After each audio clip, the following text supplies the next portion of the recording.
ขอความเจริญในธรรมจงมีแด่ท่านผู้ฟังทั้งหลายแต่หลวงพ่อโพธิญาณในวันนี้จะพูดเรื่องอนุสติข้อต่อไปคือจาคานุสติได้แก่การตั้งสติตามระลึกถึงการบริจาคของตนจาคานั้นกรอบเขาค่อนข้างกว้างนะครับแต่ในที่นี้เน้นจริงๆก็คือเน้นที่พวกทานคือการให้ปันต่างๆการสงเคราะห์อนุเคราะห์การเฉลี่ยแบ่งปันด้วยความรักความเมตตาความเป็นมิตรสนิทสนมต่างๆแต่ว่าในแนวของการนำมาระลึกนั้นเราสามารถใช้ทุกระดับก่อนนี้ท่านสาธุชนทั้งหลายจะเห็นว่าจาคะที่อยู่ในทศพิธราชธรรมคือทศพิธราชธรรมเขามีทานังอยู่แล้วตอนนั้นปริจาคังในตรงนั้นเป็นการสละประโยชน์สุขส่วนตนเองเพื่อประโยชน์สุขแก่มหาชนเป็นจริยาวัดของพระมหากษัตริย์ที่จะต้องทุ่มเทเสียสละประโยชน์สุขส่วนพระองค์เพื่อประโยชน์สุขแก่ประชาชนที่ทรงรับผิดชอบอยู่แต่ในขณะเดียวกันถ้าเขาอยู่โดยลำพังคือจาคะที่อยู่โดยลำพังเป็นจาคะในคฤหัสถธรรมตัวนี้หมายแค่สละแบ่งปันแต่ในขณะเดียวกันเนื่องจากไม่มีฐานอยู่ในภาคสนามจริงๆคือภาคปฏิบัติจริงๆมันออกมาทั้งรูปของการสงเคราะห์ด้วยความเมตตาสงสารความอนุเคราะห์ด้วยความมีน้ำใจไมตรีและด้วยการเคารพนับถือบูชาตามสมควรแก่ฐานะของคนที่เราบริจาคให้แต่ครับบางอย่างเป็นการสละอารมณ์ที่เป็นอุปสรรคเป็นข้าศึกต่อเจตจำนงที่เราตั้งใจไว้เช่นตั้งใจจะทำอย่างนี้อย่างโน้นแล้วก็มันมีความรู้สึกเป็นอุปสรรคมาขัดขวางมาตัดรอนไม่ให้เราทำต้องมีความพร้อมที่จะสละความรู้สึกตรงนั้นออกไป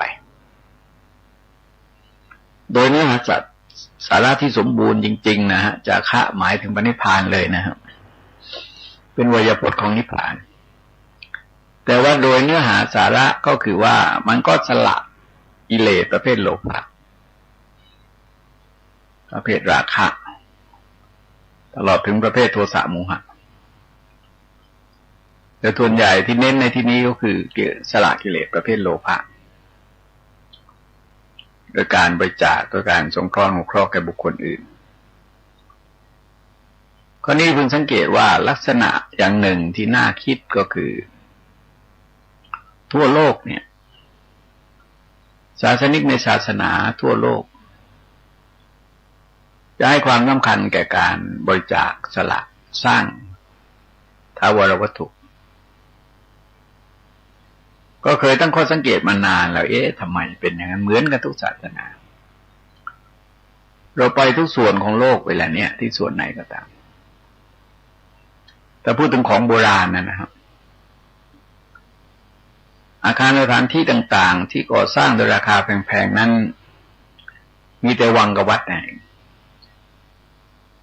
แต่ว่าปัจจุบันนั้น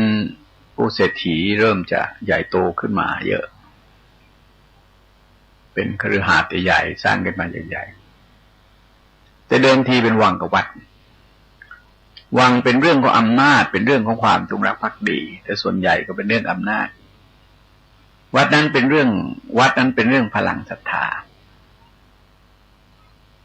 ที่ศาสนิกในศาสนานั้นๆก็สร้างไม่ว่าจะเป็นโบสถ์ไม่ว่าจะเป็นมัสยิดไม่ว่าจะเป็นวัดวาอารามต่างๆก็ตามจะสร้างกันใหญ่แล้วก็สร้างกันมากสิ่งที่น่าคิดก็คือว่า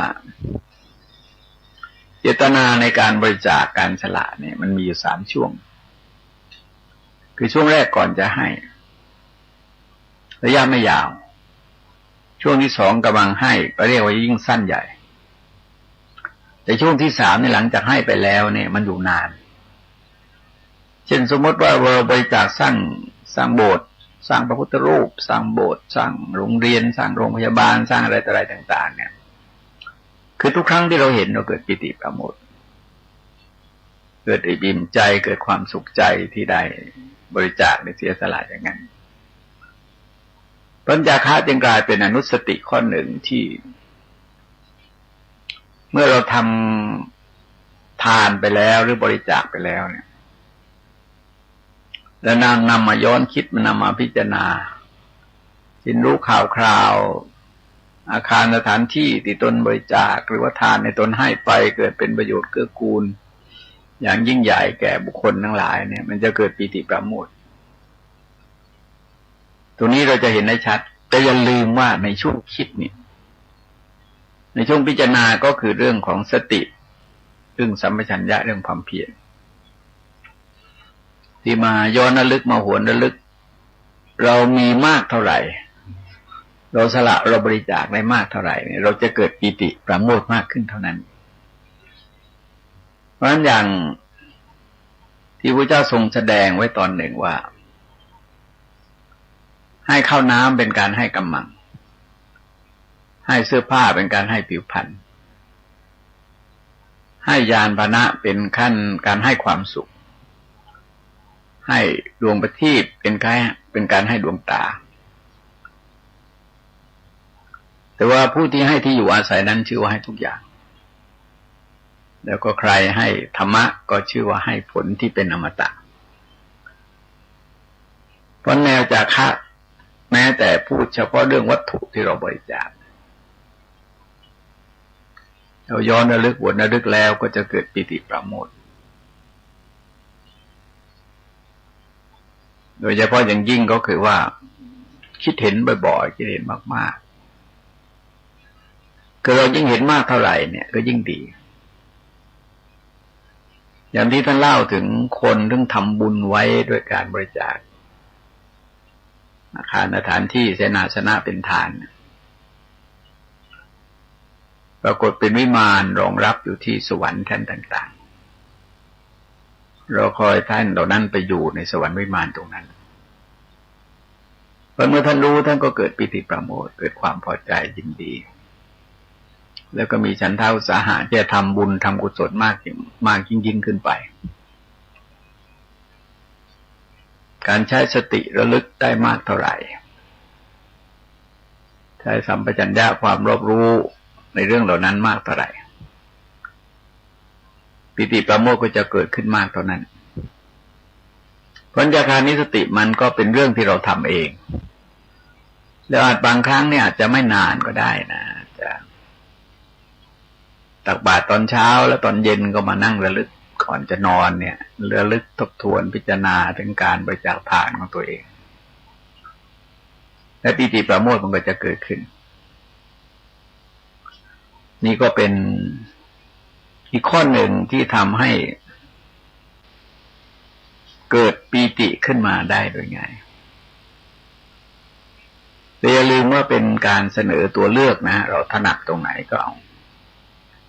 เลือกถึงพระพุทธเจ้าเลือกถึงพระธรรมเลือกถึงพระสงฆ์เลือกถึงศีลเลือกถึงจาคะในข้อต่อไปก็คือเทวตานุสติการตั้งสติตามระลึกถึงเทวดาที่สำคัญอย่างยิ่งก็คือธรรมะที่ทำคนให้เป็นเทวดาคือเราเมื่อระลึกถึงเทวดาเนี่ยเราจะชื่นชมยินดีในการเป็นเทวดาของท่านอย่างในสมัยก่อนเนี่ยถ้าเราไปดูตามต่างจังหวัดมีการเทศน์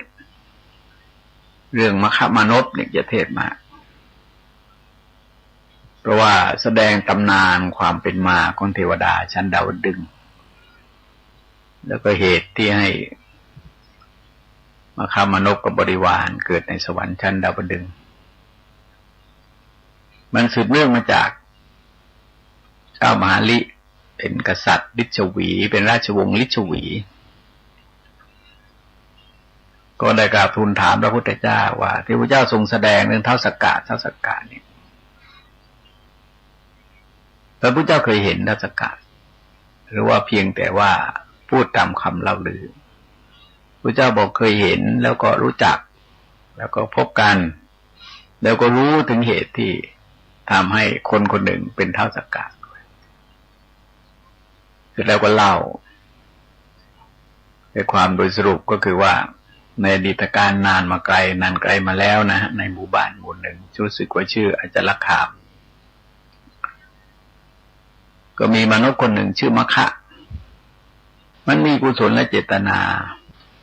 เราสังเกตเห็นประชาชนชอบไปยืนพักผ่อนอยู่ในสถานที่ต่าง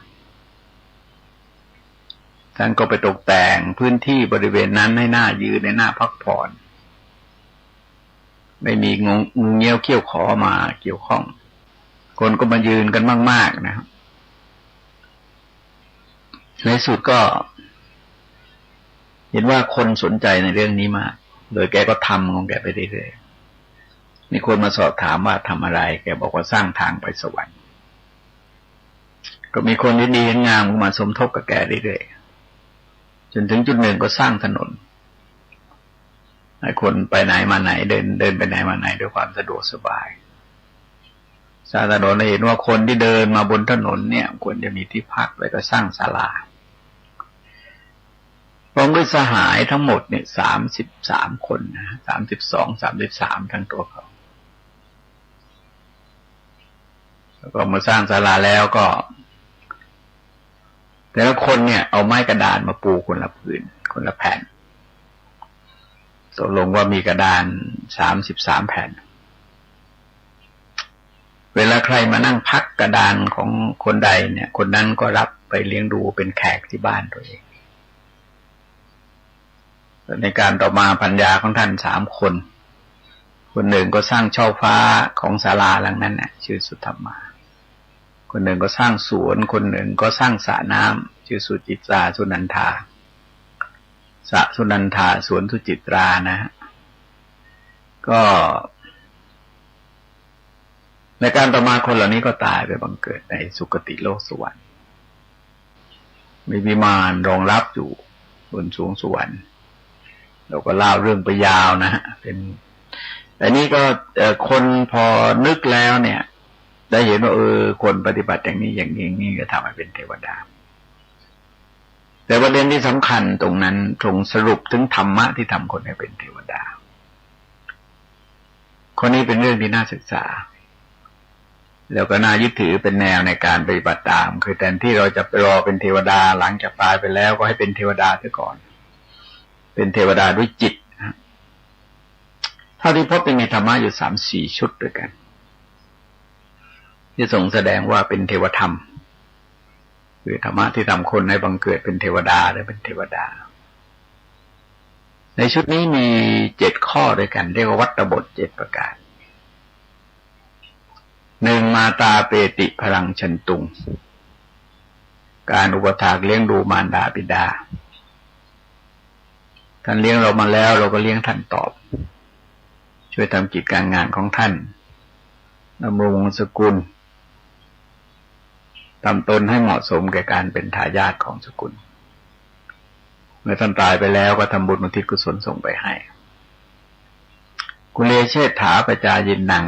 มีการประพฤติตนอ่อนน้อมถ่อมตนต่อญาติผู้ใหญ่ตั้งแต่รุ่นพี่ขึ้นไปให้ความเคารพนับถือยำเกรงต่อบุคคลเหล่านั้นเป็นการลดละมานะความกระด้างความถือตัวความเย่อหยิ่งความอวดดีของตนลงไปแล้วก็สังหังสกิและสัมผัสสังพูดจาอะไรกับใครก็พูดจาโดยถ้อยคำที่ไพเราะอ่อนหวานสบายหูสบายใจของผู้ฟัง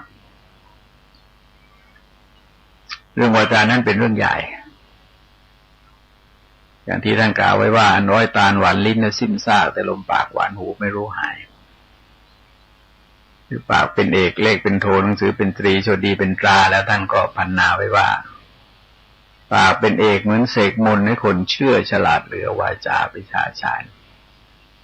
จะกล่าวถ้อยร้อยคำไม่รำคาญเป็นรากฐานเติบโตพ้นลำขึ้นสักว่าหวานอื่นมี10,000 ไม่เหมือนแม้นพจมานที่หวานหอมกลิ่นประทั่วกลิ่นประเทียบเปรียบดวงพวงพยอมอาจจะน้อมจิตโน้มด้วยลม แม้ล้อลามหยามหยาบไม่ปราบปลื้มดุจจะดื่มบรเพศต้องเข็ดขมผู้ดีไพร่ไม่ประกอบชอบอารมณ์คนฟังลมมือหน้าด่าเอ่ยตอนนี้ก็เป็นหลักการที่แสดงเห็นว่าวาจาที่ไปร่ออ่อนหวานเนี่ยเป็นหลักการมนุษยสัมพันธ์คือสร้างความสัมพันธ์ระหว่างมนุษย์กับเรากับมนุษย์เนี่ยมาอยู่ร่วมกันด้วยความเป็นมิตรเพราะในสังคหวัตถุคือธรรมะที่เป็นเครื่องสงเคราะห์นุเคราะห์กันก็ทรงแสดงเรื่องปิยวาจาไว้วาจาเป็นที่รักหรือว่าพูดด้วยความรู้สึกเมตตาหวังดีต่อบุคคลเหล่านั้นวาจาที่พูดออกไปก็น่ารักน่าเคารพน่านับถือน่าศรัทธาเตสุนัยยปหายินังคือละการยุยงส่งเสริมให้เกิดความแตกแยกร้าวฉานคนเรานั้นเป็นสัตว์โลกที่ชอบในการเบียดเบียนชอบดูความแตกแยกความรุนแรงความร้าวฉานต่างๆเราเห็นว่าข่าวคราวต่างๆได้ปรากฏทางสื่อโทรทัศน์เนี่ยข่าวดีๆก็ไม่ออกกันหรอกออกสั้นๆนะแต่ข่าวฆ่ากันข่าวรบกันข่าวอะไรต่ออะไรก็ติดตามเป็นระยะเลยติดตามเป็นทุกนาทีทุกข่าวออกมันไปเพิ่มความรุนแรงคือสื่อทั้งหลายน่าจะออกมาในแนวสร้างสรรค์แต่ก็อ้างว่าข่าวเป็นข่าวความเห็นเป็นความเห็นไอ้ที่จริงมันก็ความทำดีก็เป็นข่าวนะฮะแต่เขาไม่ออกลองสังเกตว่าบางทีเนี่ยอย่างพระบาทสมเด็จพระเจ้าอยู่หัวเสด็จพระราชทานผ้าพระกฐิน2 วัดนั่นเองนะวัดบวรกับวัดพระเจตุพนนั้นถ่ายแป๊บเดียวจริงๆเลยนะคือน่าจะถ่ายให้เห็นทุกขั้นตอนต่างๆเพื่อจะได้เป็นแบบฉบับปฏิราชพิธีที่เสด็จพระราชดำเนินนั้นท่านทอดกันยังไงท่านทำยังไงมันน่าจะมีน้ำใจหน่อยดูแป๊บเดียวหายเลยแล้วก็มาคืนที่2ก็มาดูตอนสมเด็จพระบรมเสด็จไปทอดที่วัดเทพศิรินทร์กับวัดราชบพิตรก็แป๊บเดียวอีกอ่ะซึ่งที่จริงมันเป็นประเพณีเป็นหลักการเป็นวิธีการในการปฏิบัติแต่เรื่องบางเรื่องไว้ถ่ายทอดกันได้เป็นชั่วโมงก็ไม่เห็นมีอะไรนะที่เป็นเรื่องของชาวบ้านธรรมดานี่ก็ถ่ายทอดกันได้เรื่องที่เป็นหลักเป็นฐานไม่ค่อยมีนั้นโดยพื้นฐานคือชอบความแตกแยกความรุนแรงความร้าวฉานจนถึงบางพวกก็ไปยุยงส่งเสริมให้เกิดความแตกแยกที่เรียกว่าส่อเสียดคือนำความข้างนี้ไปบอกข้างโน้นนำความข้างโน้นไปบอกข้างนี้เพื่อต้องการให้2 ฝ่ายเนี่ยทะเลาะกันเจตนาให้ทะเลาะกันนะฮะไม่ใช่เจตนาสื่อสารต้องมุ่งความเบียดเบียนมุ่งความแตกแยกมุ่งความร้าวฉานของบุคคล2 ฝ่ายเรียกตั้งแต่2 คนขึ้นไป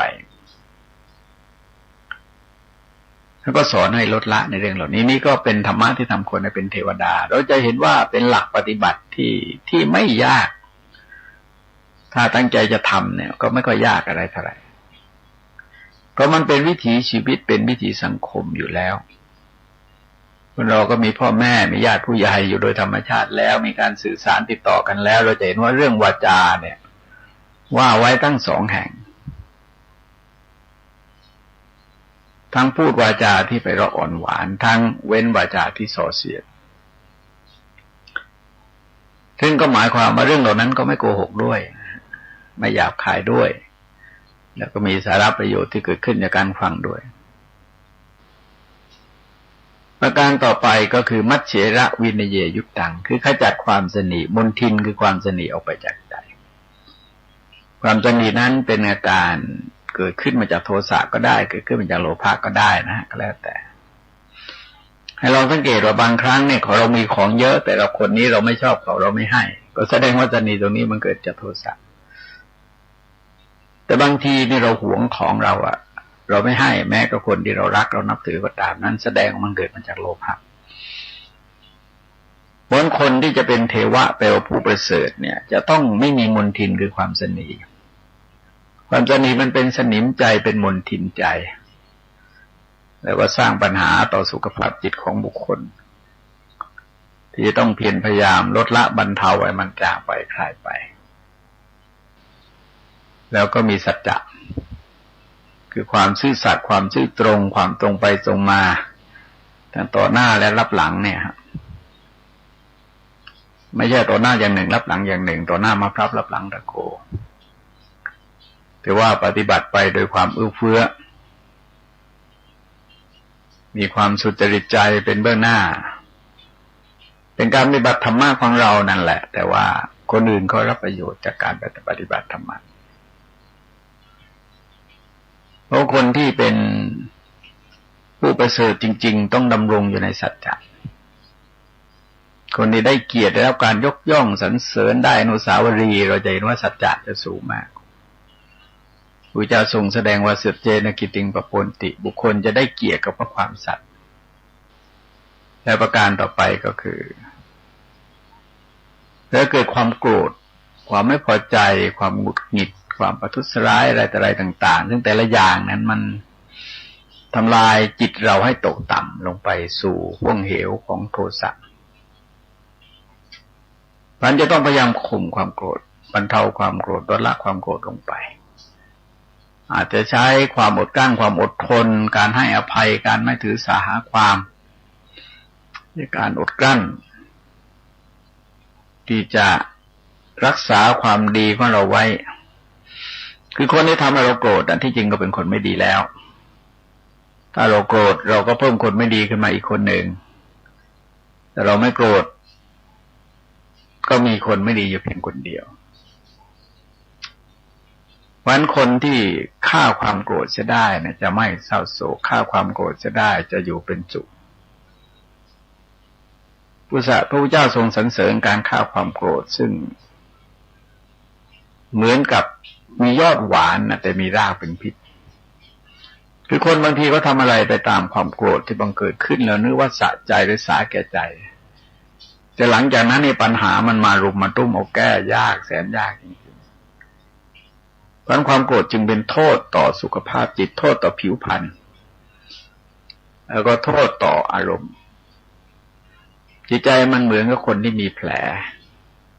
คือเปราะบางง่ายกระทบกระเทือนอะไรแล้วก็มีปัญหาได้ง่ายดังนั้นถ้าเกิดความโกรธเนี่ยไม่ถึงกับละความโกรธตอนนี้เราพูดระดับชีวิตธรรมดาคือครอบงำความโกรธข่มความโกรธเอาไว้ห้ามใจจากความโกรธเอาไว้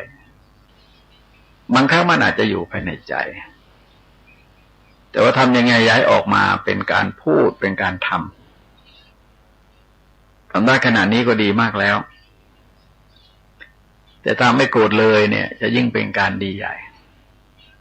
เพราะความโกรธเนี่ยเวลาเราโกรธไปแล้วมันจะตกเป็นสนิมใจคือค้างคากลายเป็นความอาฆาตเป็นความผูกโกรธเป็นการจงเวรเป็นการมุ่งแก้แค้นมุ่งที่จะเห็นความพิบัติเดือดร้อนเกิดขึ้นแก่คนที่เราโกรธซึ่งแต่ละเรื่องนี้มันไม่ได้ประโยชน์อะไรขึ้นมาจิตใจมันไม่ประเสริฐวันเทวดาเนี่ย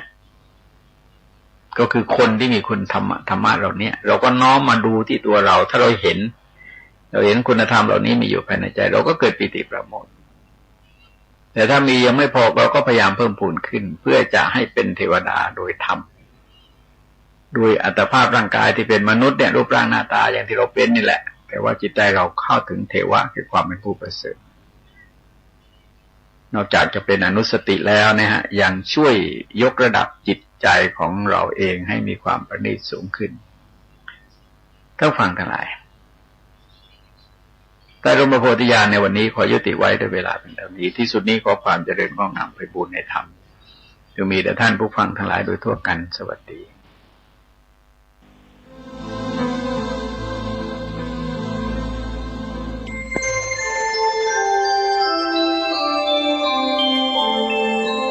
ขณะนี้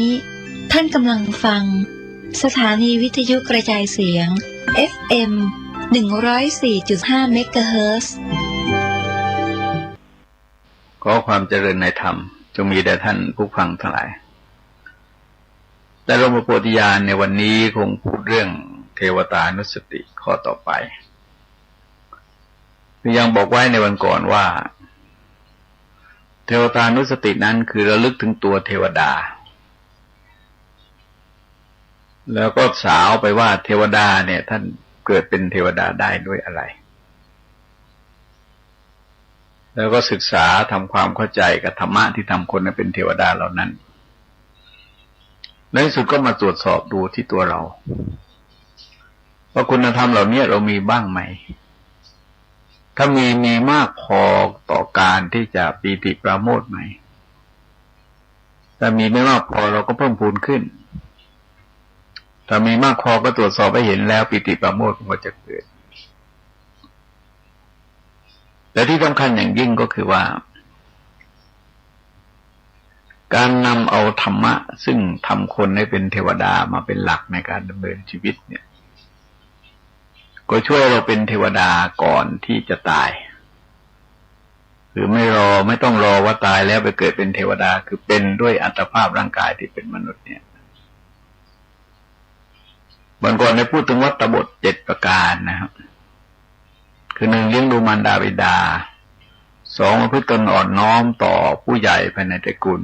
3เจรจาถ้อยคำที่ไพเราะอ่อนหวาน 4เว้นวาจาที่ส่อเสียด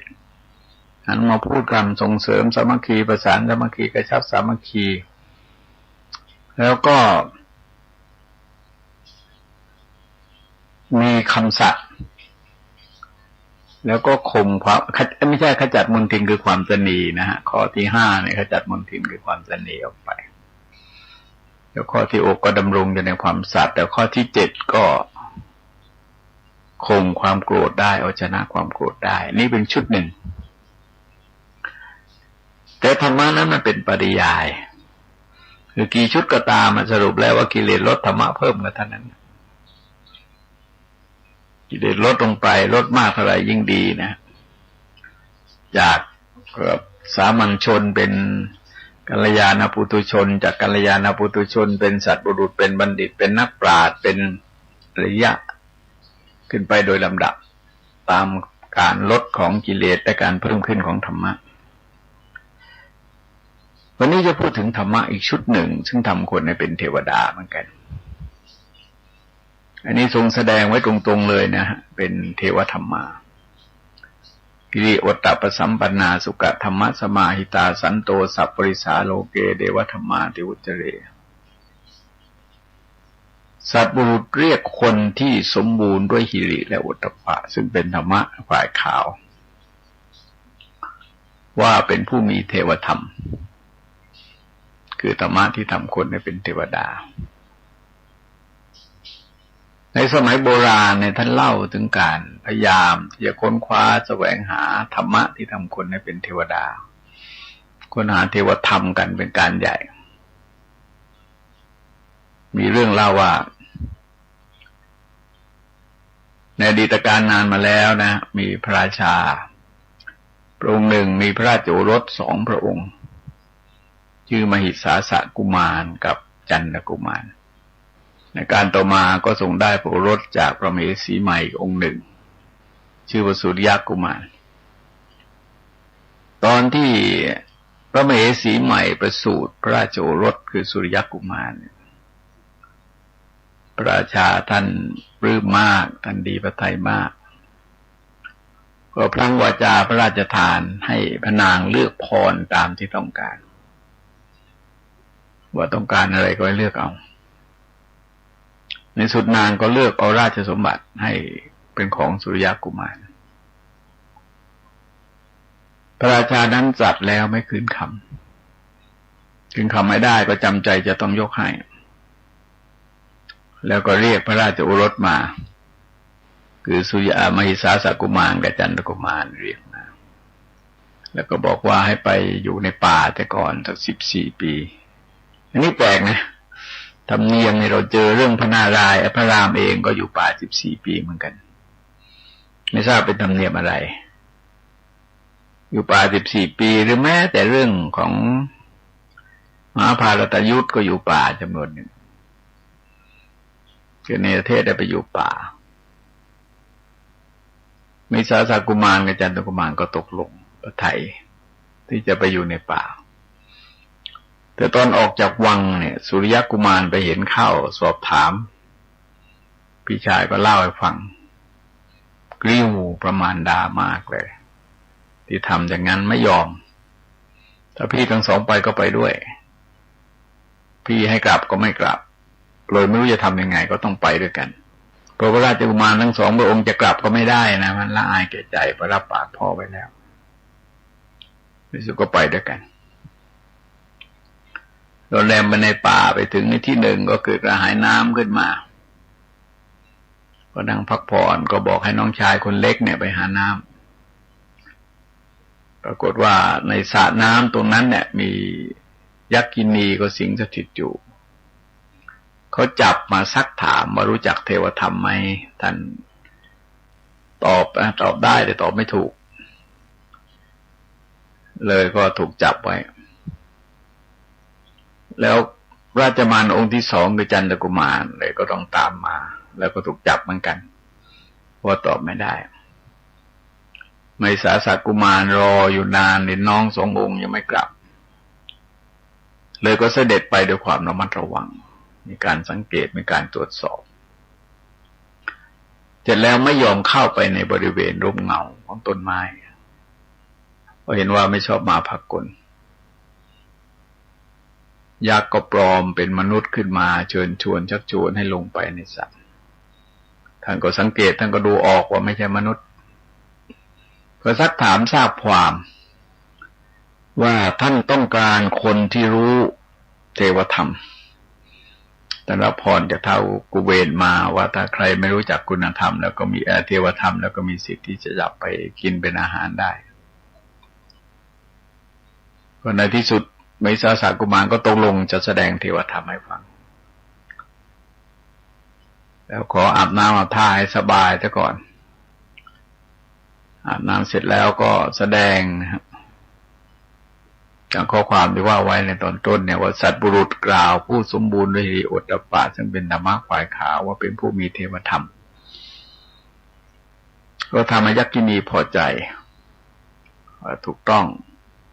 แต่เพื่อพิสูจน์ว่าท่านมีคุณธรรมเหล่านั้นหรือไม่ท่านมีหิริโอตตัปปะหรือไม่ก็บอกว่าเอาแหละน้องชายสององค์นี่จะให้เลือกเอาองค์หนึ่ง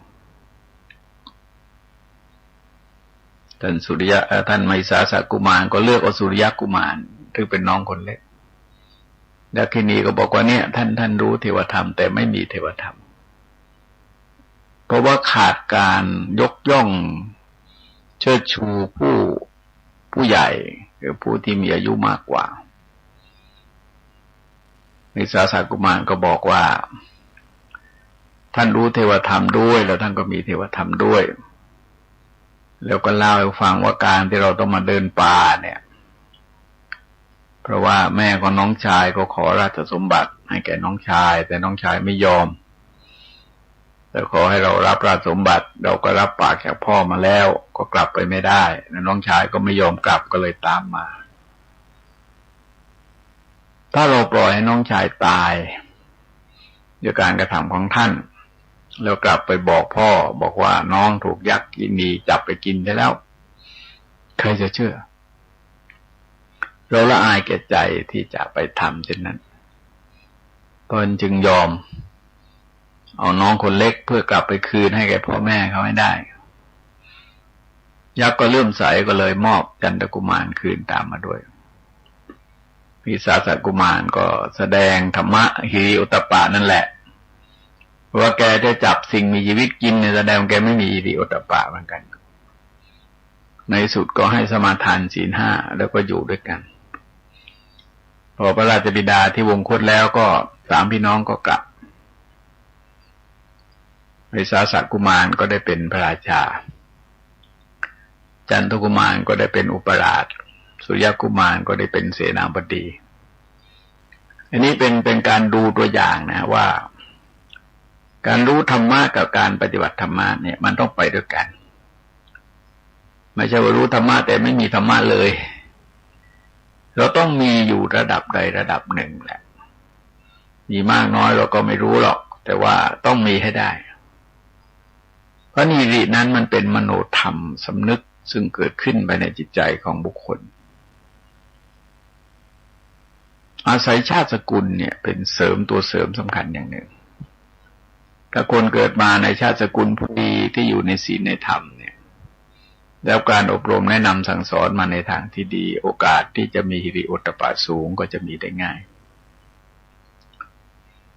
ประการที่สองก็คือว่าวัยอายุมันสูงขึ้นเนี่ยมีเหตุผลมากยิ่งขึ้นมีความคิดความอ่านมีความรอบคอบสุขุมมากยิ่งขึ้นและประการที่สามก็คือการศึกษาระบบการศึกษาที่จะมุ่งเน้นพัฒนาคนให้มีมโนธรรมสำนึกให้มีความรับผิดชอบสูงแล้วก็กลัวบาปรังเกียจบาปขยะแขยงต่อการกระทำบาปแล้วคนเหล่านี้ก็จะเปลี่ยนแปลงในเชิงพฤติกรรมที่สำคัญคือใจต้องกล้าหาญต้องเข้มแข็งถ้าจิตใจอ่อนไหวอ่อนแอแล้วก็จะทำอะไรได้ยากนี่ก็เป็นหิริเป็นหน้าที่สกัดกั้นบาปอกุศลเราจะลองสังเกตว่าบางอย่างแม้เราคิดเราก็ไม่กล้าคิดมันละอายที่จะคิดมองก็ไม่กล้ามองละอายที่จะมองพูดก็ไม่กล้าพูดละอายที่จะพูดคือเรื่องมันเกิดเป็นมโนธรรมสำนึกที่คนนั้นเขาคิดขึ้นมาเองเขารู้ด้วยใจของเขาเองว่าอะไรมันควรหรือไม่ควรเพราะหิริมันจะทำหน้าที่สกัดกั้นกระแสของบาปอกุศลเอาไว้มีความรู้สึกละอายรู้สึกรังเกียจรู้สึกขยะแขยงที่จะพูดที่จะทำหรือแม้แต่ที่จะคิดก็เรียกว่าอายปากที่จะพูดอายใจที่จะคิดละอายแก่ใจที่จะคิดละอายต่อกายที่จะกระทำเพราะหิริเนี่ยมันจึงอาศัยการเติบโตขึ้นมาคนเราอาจจะลึกซึ้งไปได้โดยลำดับเราสังเกตว่าในที่สมาคมในที่บางแห่งเช่นสมมติว่าเขานิมนต์พระไปเนี่ยนะพระที่ฝึกปรืออบรมมาดีๆเนี่ยไม่หลุกหลิกจะนั่งตัวตรงเรียบร้อยถ้าไม่มีอะไรก็นั่งหลับตาไปพอถึงเวลาก็ทำงานไปถามว่าปวดไหมเมื่อยไหมเหนื่อยไหมปวดเมื่อยเหนื่อยทั้งหมดนั่นแหละแต่เป็นเรื่องละอายแก่ใจที่เราอยู่ในฐานะอย่างนั้นจะไปขนองกายขนองวาจาอย่างนั้นมันก็ไม่เหมาะไม่ควรมันละอายแก่ใจที่จะทำถึงบางครั้งมันไม่ใช่บาปกรรมอะไรหรอกสำหรับคนทั่วไปแต่สำหรับพระก็เรียกว่าไม่เหมาะไม่ควรแก่สมณภาวะที่ตัวเองครอบครองอยู่ก็จะงดเว้นไม่ประพฤติไม่กระทำอย่างนั้นการต่อไปคือโอตตัปปะความสะดุ้งกลัวต่อบาปมันไปกลัวต่อตัวผลซึ่งเกิดขึ้นจากหลังจากได้ทำบาปไปแล้วเนี่ยว่าต่อไปเนี่ยมันจะเกิดอะไรขึ้นมาเพราะความคิดเราก็เชื่อมโยงว่าถ้าเราไม่ทำบาปเนี่ยสิ่งเหล่านี้จะไม่เกิดขึ้นแต่ถ้าเราทำบาปแล้วเราปฏิเสธสิ่งเหล่านี้ไม่ได้แต่มโนธรรมสำนึกตรงนี้มันค่อนข้างยากนะค่อนข้างยากโดยเฉพาะอย่างยิ่งคือสังคมยุคปัจจุบันเนี่ยเราลองสังเกตว่าคนเวลานี้ใช้พวกมากลากไปพวกเดินขบวนพวกประท้วงพวกเรียกร้องทุบทำลายเผาบ้านเผาเมืองแล้วกลายเป็นวีรชนอะไรต่ออะไรมันมีเหตุผลอะไรเลยมันเป็นวีรชนได้ยังไงคนก่อการจราจรเผาบ้านเผาเมืองเป็นวีรชนได้ยังไงมันไม่มีเกณฑ์มาตรฐานอะไรแต่สังคมปัจจุบันมันเป็นอย่างนั้นตลอดสังเกตเราบางทีเดินขบวนปิดถนนโอ้คนลงไปนอกพิเท่าไปอ้อนวอนท่านนั้นใหญ่โตเหลือเกินกฎหมายก็ไม่เคารพศีลธรรมก็ไม่มีจิตใจก็ขาดความสำนึกรับผิดชอบต่อสังคมที่ตนอาศัยแผ่นดินนี้ไม่ใช่เป็นแผ่นดินของตัวเองนะเป็นแผ่นดินที่อาศัยร่วมกันเราจะมาใช้อำนาจโดยพลการใช้พวกมากลากลู่ถูกางกันไปนี่มันเรื่องไม่เหมาะไม่ควรตัวนี้มันวิปริตและที่น่าสลดก็คือว่าคนจนเนี่ยทำตัวเป็นอภิสิทธิชนที่ร้องอะไรลองดูแกทำลายข่าวแต่ละข่าวอ้างเป็นสมัชชาอ้างเป็นสมาพันธ์อ้างไปอะไรใหญ่โตกันจังทำอย่างกับว่าภาษีบำรุงประเทศตัวเองเสียคนเดียวคนอื่นไม่ได้เสียภาษีวันนึกจะทำอะไรก็ทำอันนี้คือปัญหาเรื่องขาดหิริโอตตัปปะ แล้วมันขาดแคลนเอาแรงนะฮะเวลาเนี้ยลากลู่ถูกกังกันไปจนปฏิเสธเรื่องบาปบุญคุณโทษกันไปเลยไปเสธเรื่องศาสนากันไปเลยศาสนาไม่เกี่ยวอะไรต่ออะไรเนี่ยไปกันไปโอตตัปปะเนี่ยมันเกิดขึ้นมาจากหนึ่งคือเราต้องคิดว่าถ้าเราทำอย่างนั้นแม้เราเองก็ตำหนิติเตียนตัวเราเองได้เลยก็ไม่ทำไม่พูดไม่คิดพอทำไปแล้วพูดไปแล้วคิดไปแล้วเนี่ยคิดอย่างนี้ไม่ควรแก่เราเราไม่ควรคิดอย่างนี้คนอย่างเราไม่ควรพูดอย่างนี้คนอย่างเราไม่ควรทำอย่างนี้มันต้องรู้สึกอย่างนั้นแต่ว่าการติเตียนตัวเองได้มันยาก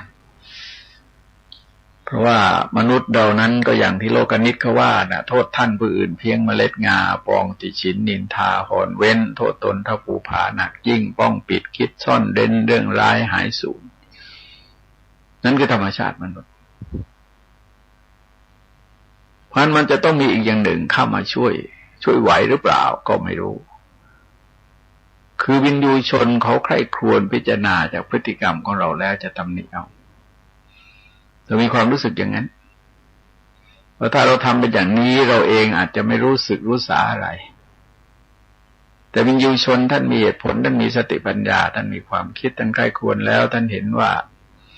การกระทำอย่างนี้ไม่เหมาะไม่ควรท่านก็ตำหนิเอา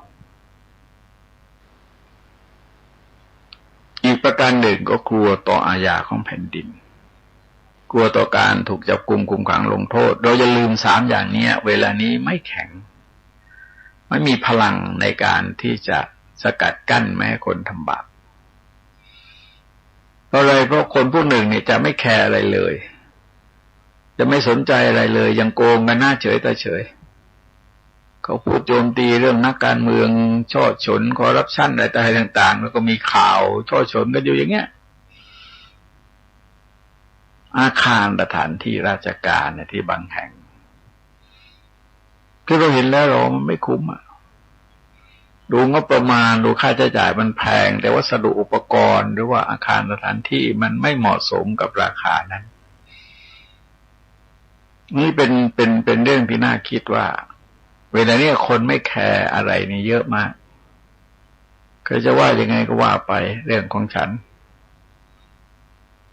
จนถึงพูดว่าชั่วเมืองผีขอให้ดีเมืองคนก็แล้วกันคนพูดได้อย่างนี้คิดได้อย่างนี้เป็นคนที่น่ากลัวไม่ใช่เล่นนะวินยูชนเขาไม่แคร์สักอย่างไม่มีความหมายอะไรเนี่ยเราอยู่ของเรากินข้าวของเราไปโน่นเลยนะฮะพวกคนบางคนก็คิดน่ากลัวนะฮะมีคราวหนึ่งก่อนที่จะเกิดวิกฤตทางเศรษฐกิจมาเจอหลายคนไม่ว่าเขาพูดเล่นนะถามว่าพูดเล่นหรือพูดจริงแกบอกอาจารย์เวลานี้คนเราถ้ารวยต้องโกงนะอาจารย์นะถ้าไม่โกงไม่มีทางจะรวยหรอก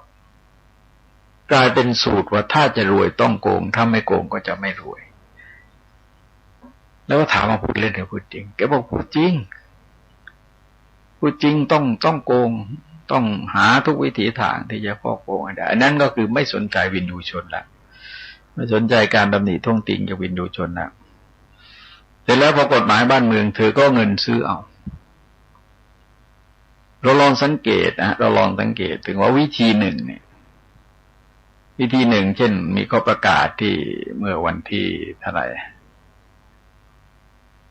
วันที่11นะฮะวันที่11เนี่ยได้ฟังข่าวมาบอกว่านายบินลาเดนเนี่ยเขาจ้างเอาปืนมาได้หนึ่งก็ให้เงินเท่านั้นเอาเสื้ออเมริกามาให้ตัวหนึ่งก็ให้เท่านั้นจับทหารอเมริกามาก็ให้เท่านั้นแล้วเขาก็ลากไปจนถึงดูว่าเงินนี่มันเอามาจากไหนมันค่าของค่ายาบ้านะค่าเฮโรอีนเห็นไหมเขาไม่ทำนึกอะไรเลยแล้วเขาก็ทำอะไรหน้าเฉยตาเฉยแล้วก็มีคนชื่นชมเขาขนาดสกรีนเสื้อเป็นภาพลักษณ์เหมือนกับเชกูวาร่าอะไรต่ออะไรเนี่ยอันนี้คือเรื่องน่ากลัวสังคมมันถูกกระแสพัดพาไปจนไม่รู้ว่าอะไรมันเป็นบาปบุญคุณโทษอะไรมันควรไม่ควรคนผิดก็คือผิดใครทำก็ได้ผิดก็คือผิดถูกก็คือถูกมันไม่ใช่ถ้าพวกเราแล้วผิดต้องถูกถ้าคนอื่นแล้ว ถูกก็ต้องผิดมันไม่ใช่อย่างนั้นเพราะฉะนั้นวินยูชนเนี่ยต้องฟังแล้วก็กฎหมายบ้านเมืองเนี่ยต้องยอมรับนับถือทีนี้ถ้าคนไม่กลัวทั้งสามอย่างนี้มันต้องกลัวอย่างหนึ่งซึ่งเวลานี้จับกลับอ่อนแอเพราะว่าคนส่วนใหญ่จะไม่เชื่อจากการสังเกตว่า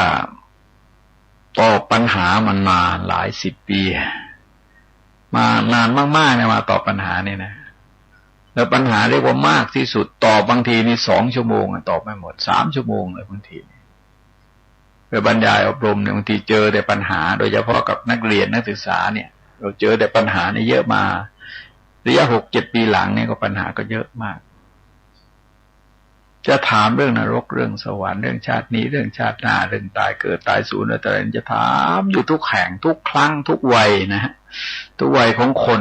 ที่เราไปอบรมแล้วก็มีความโน้มเอียงในทางที่ไม่ค่อยเชื่อนะแต่ว่ามันก็อธิบายไม่ได้นะแกก็อธิบายไม่ได้ว่าทำไมจึงไม่เชื่ออันนั้นคือสิ่งที่มีปัญหาเพราะงั้นมันต้องกลัวภัยในนรกคนที่จะกลัวเกิดโอตตัปปะขึ้นมาจริงๆต้องกลัวภัยในนรกวันภัยในนรกมันก็ต้องใช้ความเชื่อแล้วเชื่อพระอรหันต์ทั้งหลายเชื่อพระพุทธเจ้าคนเราต้องไม่เชื่อคนระดับพระพุทธเจ้าเชื่อพระอรหันต์แล้วก็ไม่รู้จะว่ายังไงแล้วนะแต่ถ้าไม่เชื่อนี่มีปัญหาอันนี้ก็คือหลักการสำคัญในการเพิ่มพูนให้เกิดโอตตัปปะขึ้นมาภายในใจแล้วเราจะเห็นว่าโทษบาปทั้งหลายที่ทรงแสดงไว้ในพระคัมภีร์พระไตรปิฎกเนี่ยคือถ้าคนทำชั่วจะเป็นธรรมด้วยอะไรก็ตามมันจะมีข้อสุดท้ายกับรองสุดท้ายนี่เหมือนกันทุกแห่งเลยก็รองสุดท้ายบอกว่าสัมมุนโหกาลังกโรจิคือหลงตายแล้วข้อสุดท้ายก็บอกว่ากายัสสะเพดาปรมานาทุกขติงมินิปาตังนิรยังอุปปัจจติเบื้องหน้าแต่ตายเพราะกายแตกจะเข้าถึงทุกขติวินิบาตนรกอสุรกายผลคนที่จะมีเทวธรรมเนี่ยต้องอาศัยเงื่อนไขปัจจัยต่างๆตรงนี้ที่จริงถ้าเราใช้ศรัทธากับปัญญาแล้วก็เลิกพูดเรื่องอื่นได้นะฮะเราใช้ศรัทธาในพระพุทธเจ้ากับปัญญาในคำสอนในกระบวนการของเหตุของผลต่างๆเนี่ยเราจะเกิดเป็นความรู้ความเข้าใจที่ถูกต้องตามที่ทรงแสดงไว้เองและหิริโอตตัปปะก็จะบังเกิดขึ้นเพราะงั้นเมื่อเราน้อมมาพิจารณาดูว่าเราในมีหิริโอตตัปปะไหมถ้าเราเห็นเรามีและเราสามารถหยุดยั้งพฤติกรรมต่างๆที่ไม่เหมาะไม่ควรไว้หลายครั้งหลายหนเพราะว่าอาศัยหิริโอตตัปปะ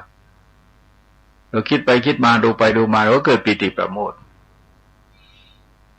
เกิดปีติประโมทย์ที่เรามีธรรมของเทวดาและมีธรรมที่ทำคนให้เป็นเทวดาอย่างน้อยที่สุดในขณะนั้นใจเราเข้าถึงเทวะคือความเป็นเทวดาพอเห็นชัดเจนปีติประโมทย์ก็จะบังเกิดขึ้นนี่ก็เป็นเงื่อนไขอีกประการหนึ่งที่ทำให้เกิดปีติขึ้นภายในจิตใจของบุคคลต้องฟังทั้งหลายใต้ร่มพระโพธิญาณในวันนี้ขอยุติไว้ด้วยเวลาเป็นเท่านี้ที่สุดนี้ขอความเจริญงอกงามไพบูรย์ในธรรมจะมีแด่ท่านผู้ฟังทั้งหลายโดยทั่วกันสวัสดี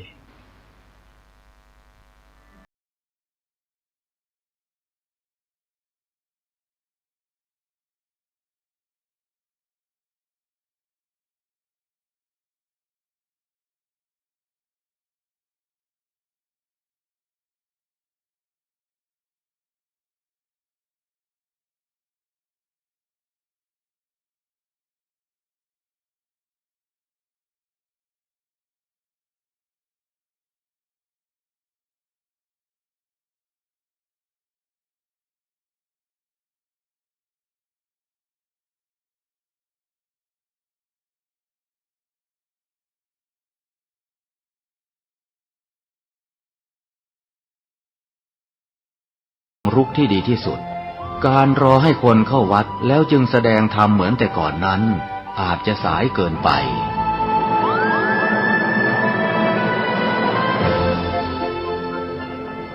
เราควรใช้สื่อนำธรรมะเข้าไปให้ถึงภายในบ้านโรงเรียนองค์กรต่างๆให้มากที่สุดการใช้สื่อจะทำให้ผ่อนแรงและประหยัดทั้งคนและเวลา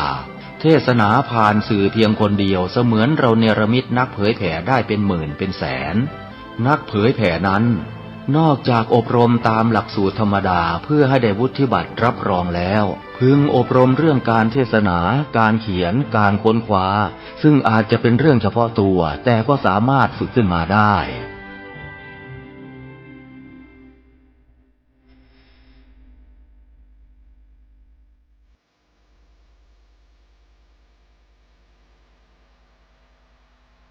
ขอความเจริญในธรรมจงมีแด่ท่านผู้ฟังทั้งหลายแต่หลวงพ่อโพธิญาณในวันนี้ก็คงพูดเรื่องเทวตานุสติคือการเติมตั้งสติตามระลึกถึงเทวดาที่สำคัญอย่างยิ่งก็คือ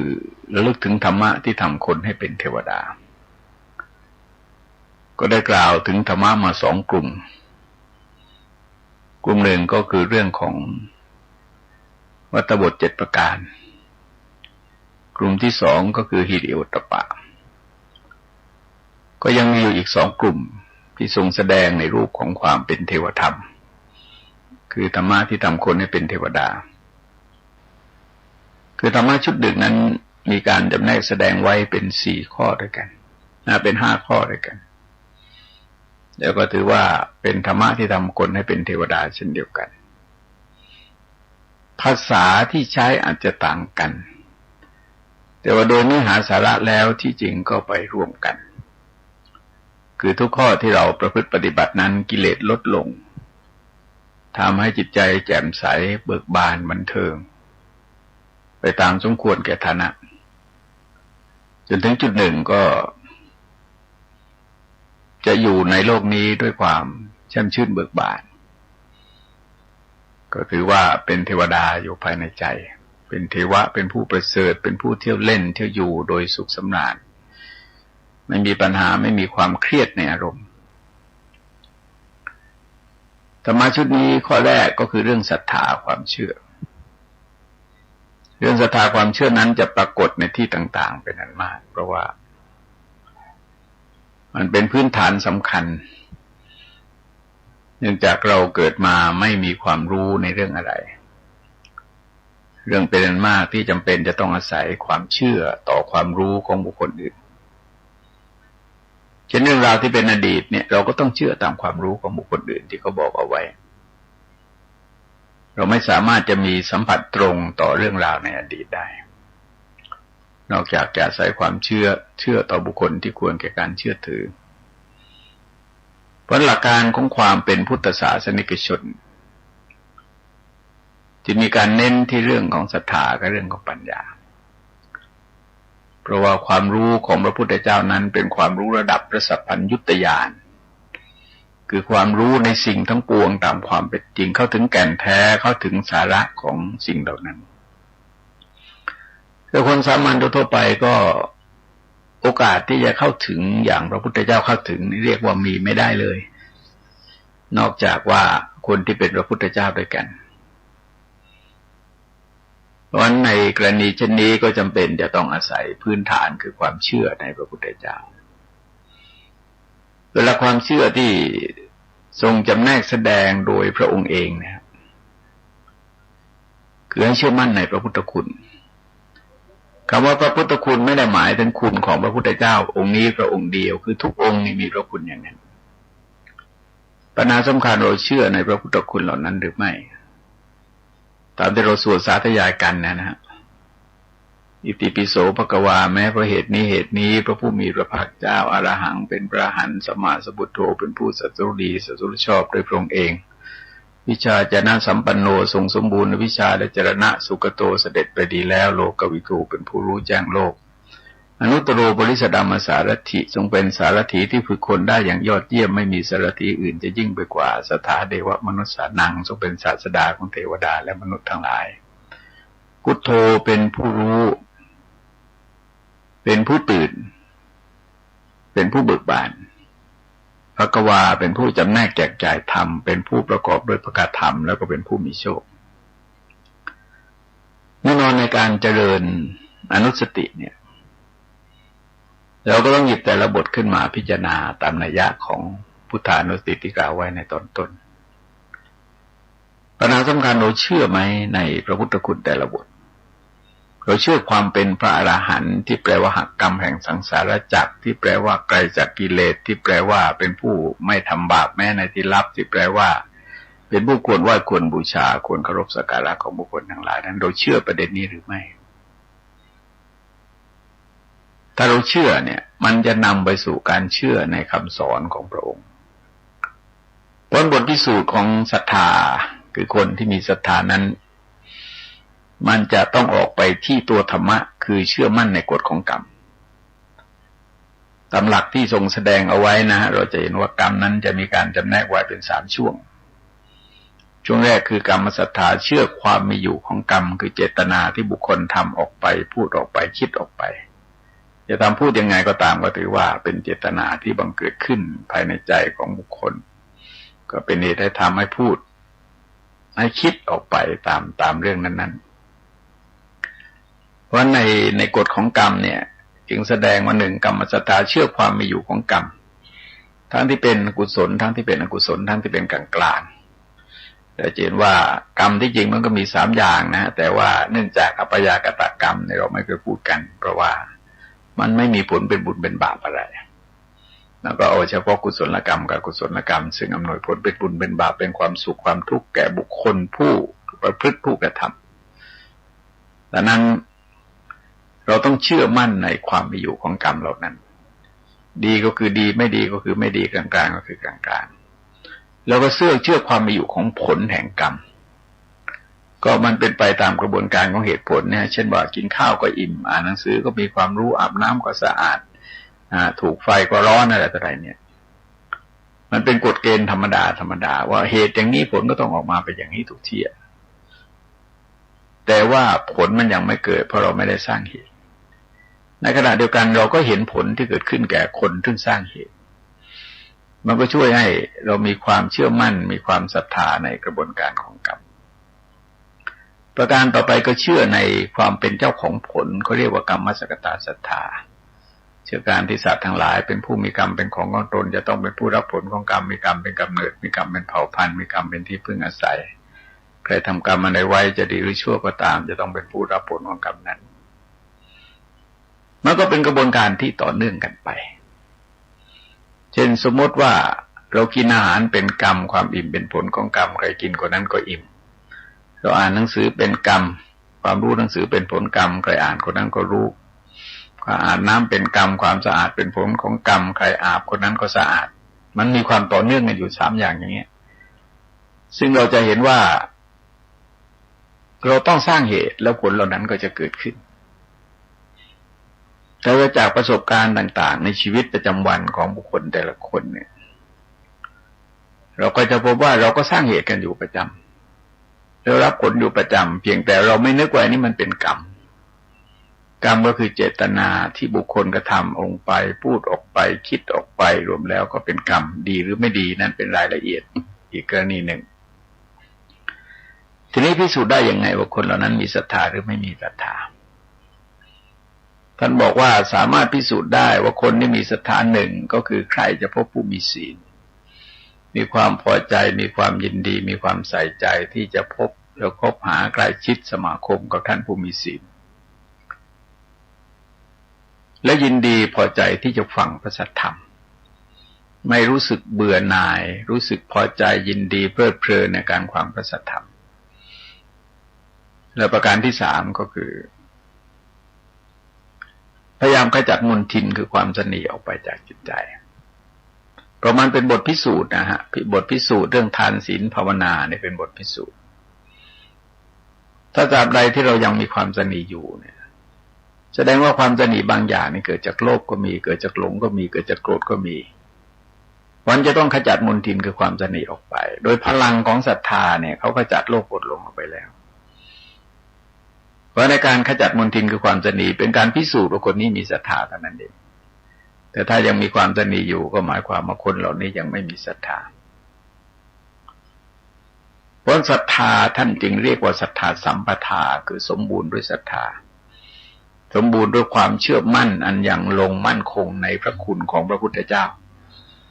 ถึงแน่นอนว่าภาคของการปฏิบัตินั้นก็มีความยิ่งความหย่อนที่แตกต่างกันออกไปแต่ว่าทำยังไงให้พลังของศรัทธานั้นมีกำลังมากพอในการขจัดอสัตติยะคือความไม่เชื่อ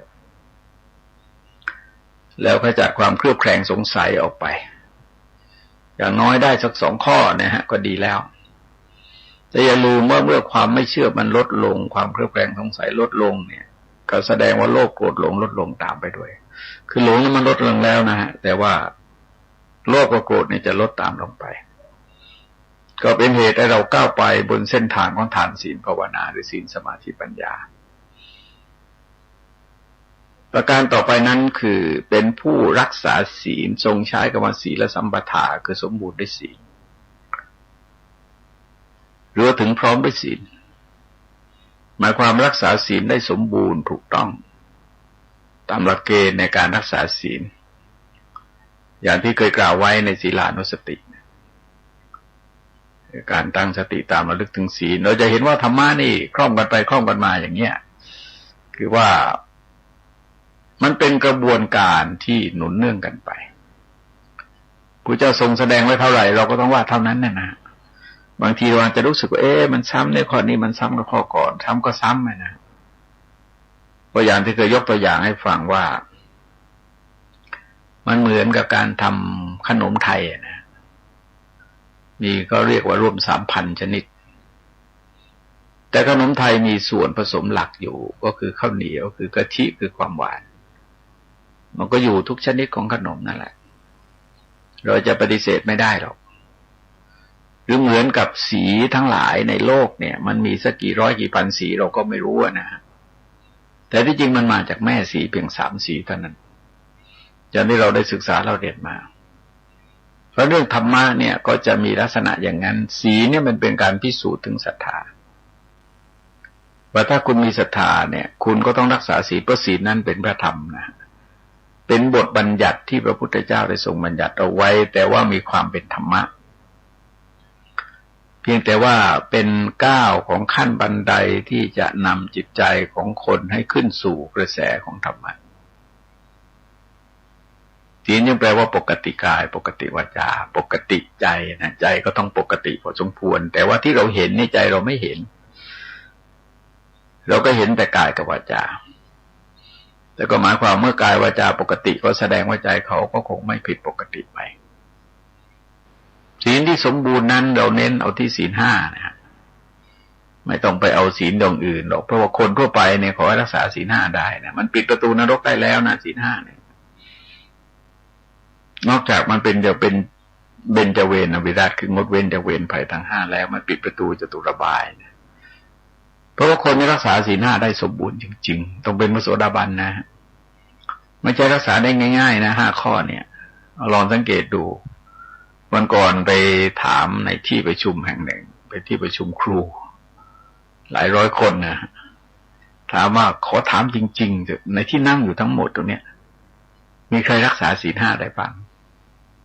เป็นเรื่องแปลกแต่จริงนะฮะคือไม่มีใครยกมือเลยสักคนเดียวเพราะถ้าใครขืนยกมือขึ้นมาเนี่ยเพื่อนก็หาเอาแล้วแสดงเห็นว่าการรักษาศีล 5นี่จะรักษาได้ยากมากเพราะหลักการสำคัญในการรักษาศีล 5ก็คือว่าทำยังไงจับให้ศีลสักข้อหนึ่งให้มั่นคงเช่นสมมติเราจับศีลข้อที่ 1ปาณาติบาตเนี่ยพระเจ้าทรงแสดงว่าอริยสาวกในโลกนี้เป็นผู้งดเว้นจากปาณาติบาตไม่พกพาสัตราวุธเครื่องประหารมีความสำรวมระวังในสัตว์ทั้งหลายมีความเมตตาเอ็นดูในสัตว์ทั้งหลายเป็นสังเกตนะมันเป็นศีลอยู่3 ข้อเป็นธรรมะอยู่2 ข้อคือ 1เนี่ยไม่ประทุษร้ายชีวิตของสัตว์อันนี้ศีลชัดๆเลยนะแล้วประการที่2เนี่ยไม่พกพาสัตราวุธเครื่องประหารซึ่งแสดงถึงความโหดร้ายความทารุณความพร้อมที่จะเข็นฆ่าทำลายล้าง เป็นระดับศีลแต่มันประณีตขึ้นคือถ้าหากว่าถึงพระแล้วเราเห็นชัดเจนนะเพราะอาวุธเครื่องประหารในพระไปจับต้องไม่ได้จับต้องก็ถือว่าเป็นวัตถุอนามาตคือวัตถุที่ไม่ควรจับต้องก็ต้องอาบัติทุกกฎแล้วก็มีความระมัดระวังเวลาพูดเวลาจาเวลาเกี่ยวข้องมันจะยืนจะเดินจะนั่งอะไรต่ออะไรก็ตามนะอย่าไปกระทบกระเทือนต่อสิทธิของบุคคลเหล่านั้นนี่ก็เป็นหลักการสำคัญที่แสดงถึงความประณีตของศีลมาโดยลำดับจนมาถึงจุดหนึ่งเนี่ยก็กลายเป็นความเมตตาเอ็นดูในสัตว์ทั้งหลายทีนี้คนเราพอเกิดเมตตาเอ็นดูแล้วเนี่ยศีลอีก4ข้อเนี่ยมันจะไปได้เองไปได้โดยอัตโนมัติเองไม่ต้องมีเจตนาไม่ต้องสำรวมระวังอะไรก็ตามถ้ามีธรรมะเหล่านี้อยู่ตราบใดเนี่ยการละเมิดศีลอย่างนั้นก็จะไม่มีตราบนั้นคืออะไรคือเราฆ่าเขาไม่ได้เพราะเราเมตตาเอ็นดูเขาเราลักทรัพย์เขาไม่ได้เพราะเราเมตตาเอ็นดูเจ้าของทรัพย์ร่วงเกินคู่ครองเขาไม่ได้เพราะเราเมตตาเอ็นดูต่อคู่ครองเขาเราโกหกเขาไม่ได้เพราะเราเมตตาเอ็นดูต่อเขาเราเสพสิ่งเสพติดไม่ได้เพราะว่าเมตตาเอ็นดูนั้นก็มาถึงตัวเราด้วยนะที่จริงศีลข้อที่4ศีลข้อที่5เนี่ยมันเป็นก็เรียกว่าเป็นพวกอบายมุขมันเป็นแทรกขึ้นมาเฉยๆคือในแง่ขององค์ธรรมแล้วเนี่ยไม่ได้ทรงแสดงไว้ในองค์ธรรมเห็นว่ากุศลกบฏ10เนี่ยไม่ปรากฏมีสิ่งเหล่านี้อยู่นั่นก็หมายความว่าจิตใจของบุคคลที่เข้าถึงธรรมะแล้วเนี่ยจะปรับสภาพตัวเองโดยอัตโนมัติเพราะศีลมันไม่ใช่แค่5ข้อหรอกถ้าจิตมันเข้าถึงเมตตาแล้วเนี่ยศีลจะเป็นร้อยๆข้อมันเกิดขึ้นมาเองโดยธรรมชาติของมันเพราะจริงๆศีลมันก็คือสิกขาบทที่จะก้าวขึ้นไปสู่ธรรมะในแต่ละข้อเนี่ยเราจะเห็นว่าศีลข้อที่2ก็ก้าวขึ้นไปสู่สัมมาชีพศีลข้อที่3ก็ก้าวขึ้นไปสู่กามสังวรศีลข้อที่4ก็ก้าวไปสู่สัจจะศีลข้อที่5ก็ก้าวไปสู่สติมันมีลักษณะเป็นสิกขาบทคือก้าวของการศึกษาเพื่อปฏิบัติพัฒนาจิตใจของบุคคลให้มีความสงบประณีตขึ้นไปเรื่อยๆพอเป็นธรรมะแล้วเนี่ยก็ไม่ต้องนับกันนะอย่างที่เคยยกตัวอย่างให้ฟังว่าพระพุทธเจ้ารับสั่งแก่ภิกษุรูปหนึ่งที่ท่านมีปัญหาในจำนวนศีลเพราะท่านรู้สึกมันมากเหลือเกินรุงรังเหลือเกินขยับเขยื้อนอะไรไม่ได้พระเจ้ารับสั่งว่ารักษาสักอย่างได้ไหมอย่างอื่นไม่ต้องรักษาหรอกท่านบอกว่ารักษาได้พระเจ้ารับสั่งว่าถ้าอย่างนั้นรักษาจิตอย่างเดียวอย่าคิดไปภายนอกอย่างอื่นเธอไม่ต้องรักษาหรอกนี่คือแสดงให้เห็นว่าธรรมะเนี่ยมันเป็นรากเหง้าของความดีทั้งหลายเราจะเริ่มต้นที่ข้อไหนก็ได้เพราะว่าแตกกิ่งก้านสาขาออกไปได้โดยลำดับแล้วขยายพืชพันธุ์ออกไปเรื่อยๆคนธรรมะมามองไปถึงรากเหง้าจริงๆมันก็มาจากวิชาคือความรู้พอๆกับกิเลสที่มาจากอวิชชาก็แสดงว่าโลกมันเป็นทวิภาวะคือเป็นความจริงอยู่2ขั้วมืดกับขั้วสว่างถ้าสว่างก็ไม่มืดถ้ามืดก็ไม่สว่างพูดมันพูดเล่นแต่ว่ากฎความจริงแล้วก็เป็นอย่างนั้นแต่ว่าศีลนั้นจะต้องสมบูรณ์อย่างที่เคยยกตัวอย่างว่าศีลนั้นไม่ขาดไม่ทะลุไม่บางไม่พลอยเป็นไทยแก่ตัวไม่รักษาด้วยตัณหามานะทิฏฐิแล้วก็วินยูชนยกย่องสรรเสริญในการรักษาศีลจิตใจนั้นน้อมเอียงไปสู่สมาธิคือสู่ความสงบเย็นขึ้นไปโดยลำดับนี่ก็เป็นหลักการสำคัญในเรื่องของศีลเรียกว่าศีลสมบูรณ์ประการต่อไปก็คือสุตตะเป็นการศึกษาเรียนรู้การสดับจับฟังซึ่งเป็นหลักที่ทรงแสดงแทรกขึ้นมาแต่ตามปกติแล้วธรรมะชุดนี้จะมีอยู่4นี่จะมีเยอะมากแต่พอแทรกเป็น5มันกลายเป็นเทวธรรมคือธรรมะของเทวดาหรือธรรมะที่ทำคนให้เป็นเทวดาสุตตะก็คือการศึกษาเรียนรู้ทางประสาทสัมผัสคือเห็นด้วยตาได้ยินด้วยหูสูดดมด้วยจมูกลิ้มด้วยลิ้นถูกต้องด้วยกายแล้วก็เหนียวนึกสึกนึกด้วยใจประการที่2ก็คือสามารถทรงจำเรื่องราวต่างๆเหล่านั้นเอาไว้ได้เป็นลักษณะของสัญญาขันธ์นะฮะความจำได้หมายรู้อารมณ์ทั้งหลาย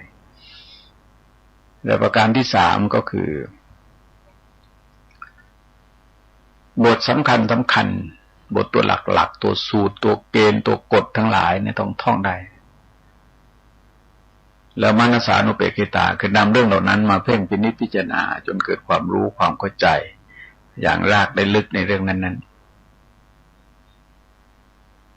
จนเกิดเป็นเขาเรียกว่าทิฏฐิยาสุปฏิปทาคือขบเจาะด้วยความคิดความเห็นมองอะไรเช่นสมมติเราได้ยินคำต่างๆในภาษาศาสนาภาษาธรรมะหลายๆคำเราก็เข้าใจนะว่าธรรมะเหล่านั้นที่จริงโดยเนื้อหาแล้วก็เป็นอย่างเดียวกันข้อต่อไปคือจาคะสัมปทาเหมือนกันนะฮะจาคะในสัมปทาเหมือนกันแต่สุตตะไม่ได้ใช้สัมปทาไม่ใช้คำว่าสุตตะเฉยๆเพราะว่าในกระบวนการของเขาเนี่ยเป็นสัมปทาคือสมบูรณ์ด้วยตัวของเขาเองถ้าเราศึกษาไปตามกระบวนการที่ทรงแสดงเอาไว้จาคะก็คือแนวจาคะสัมปทาที่ว่ามาแล้วนะฮะเป็นการสละแบ่งปันเป็นการให้ปัน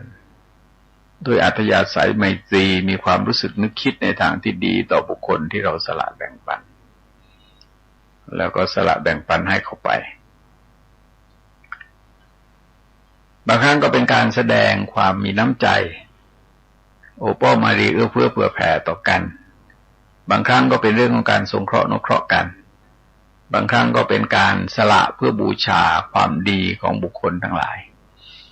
โดยพื้นฐานคือความเคารพเทิดทูนศรัทธาต่อบุคคลเหล่านั้นต่อวัตถุเหล่านั้นจาคะมันก็พิสูจน์นะฮะจาคะที่จริงมันก็พิสูจน์ศรัทธาแสดงว่าถ้าเรามีศรัทธาจริงๆในกิเลสมันต้องลดจาคะเองนะฮะเราจะเห็นว่ามันลดทั้งโลภะโทสะโมหะคือลดโลภะในของที่เราจะบริจาคลดโทสะในคนที่เราจะให้ลดโมหะในจิตที่จะคิดให้แสดงว่าก็ลดได้ทั้ง3ประการแต่ประการต่อไปก็คือปัญญาทรงใช้คำว่าสัมปทานะฮะปัญญานี่ใช้คำว่าสัมปทาเป็นปัญญาในภาคของการบริหารหมายความปัญญาในส่วนเหตุก็คือเกิดขึ้นมาจากการศึกษาเรียนรู้ทางประสาทสัมผัสแล้วก็เกิดขึ้นมาจากการคิดพิจารณาที่เรียกว่าจินตามยปัญญาแล้วเกิดขึ้นจากลงมือประพฤติปฏิบัติที่เรียกว่าภาวนามยปัญญาแต่ปัญญาภาคสนามนั้นก็คือปัญญาในการบริหารตัวเองให้ถูกต้องเหมาะสมแก่กรณีของเรื่องที่เราเข้าไปเกี่ยวข้องในแต่ละขณะเนี่ยตรงนี้ทำอย่างนี้ตรงนี้ทำอย่างนี้ตรงนี้ทำอย่างนี้มันไม่ข้อยุติว่าต้องทำอย่างใดอย่างหนึ่งเพียงแต่ว่ายักย้ายเปลี่ยนแปลงไปตามเหมาะตามควรแก่กรณีของอารมณ์ของบุคคลของเหตุการณ์ต่างๆเป็นจังปัญญาที่รู้กระบวนการเกิดขึ้นตั้งอยู่ดับไปของสิ่งทั้งหลายเหล่านั้นแล้วก็สามารถชำแรกสามารถผ่าสามารถจำแนกแยกแยะไอ้พวกกิเลสพวกธรรมะออกไปจากจิตใจได้นะฮะกิเลสอันนี้เป็นกิเลสอันนี้เป็นธรรมะคือสามารถชำแรกแยกแยะแล้วขจัดสิ่งที่ไม่ดีสร้างเสริมสิ่งที่ดีขึ้นมาได้ศาสนาพุทธนั้นเป็นศาสนาของปัญญาที่อย่างน้อยที่สุดระดับนี้เขาเรียกว่าปริหาริยปัญญาคือปัญญาในการบริหารตนเองแนวปัญญาในการบริหารนั้นก็คือสามารถป้องกันเรื่องเสื่อมเสียที่ยังไม่เกิดไม่ให้เกิดขึ้นสามารถขจัดเรื่องเสื่อมเสียที่เกิดขึ้นแล้วสามารถสร้างสรรค์พัฒนาสิ่งดีงามต่างๆที่ยังไม่เกิดให้เกิดขึ้น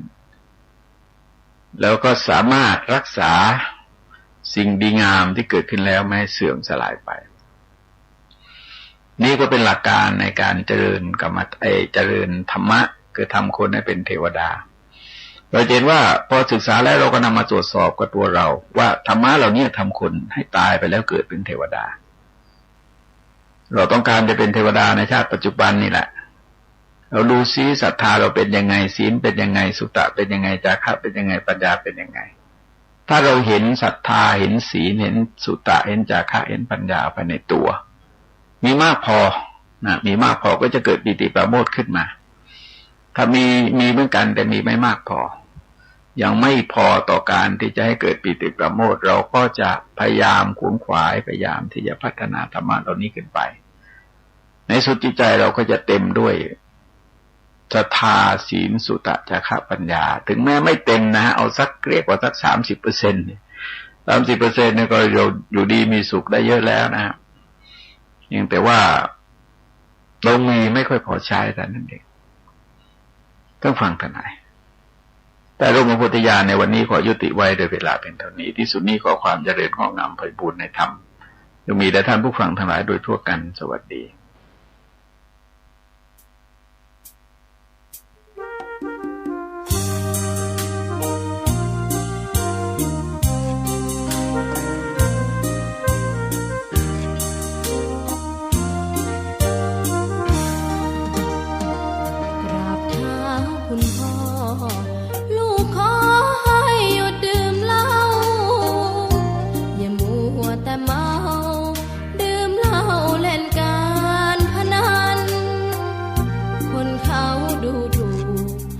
ว่าพ่อขี้เกียจทำงานชาวบ้านรังเกียจเดียฉันต่างประจานคุณพ่อสิ้นดีสงสารคุณแม่ลำบากแท้หาเงินมาให้ได้มาเท่าใดพ่อใช้จนหมดไม่มีขัดสนจนยากลำบากคนแค้นเต็มทีอนาคตของลูกริบหรี่ความหวังที่มีมืดมนพ่อดื่มสุราเหมือนกินน้ำตาของแม่พ่อจ๋าฐานะเราแย่หากไม่แก้ความจนแม่เตือนพ่อด่าตบตีแม่ช้ำระกำมองมนซ้ำถูกคนเขานินทากราบเท้าคุณพ่อลูกขอให้หยุดดื่มเหล้าหากมัวแต่เมาคนเขาย้ำหมิ่นเรื่อยมากลับตัวเสียใหม่กลับใจมาพัฒนาพ่อจะมีคุณค่าเลิกดื่มสุราเลิกการพนัน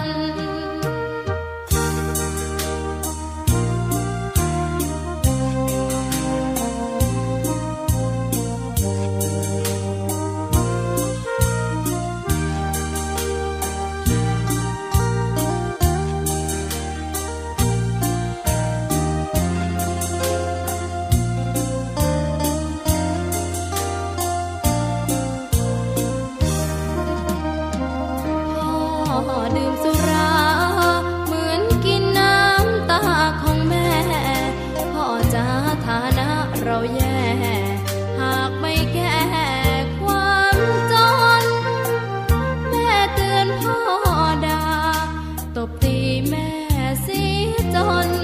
ชอกช้ำระกำมองมนซ้ำถูกคนเขานินทา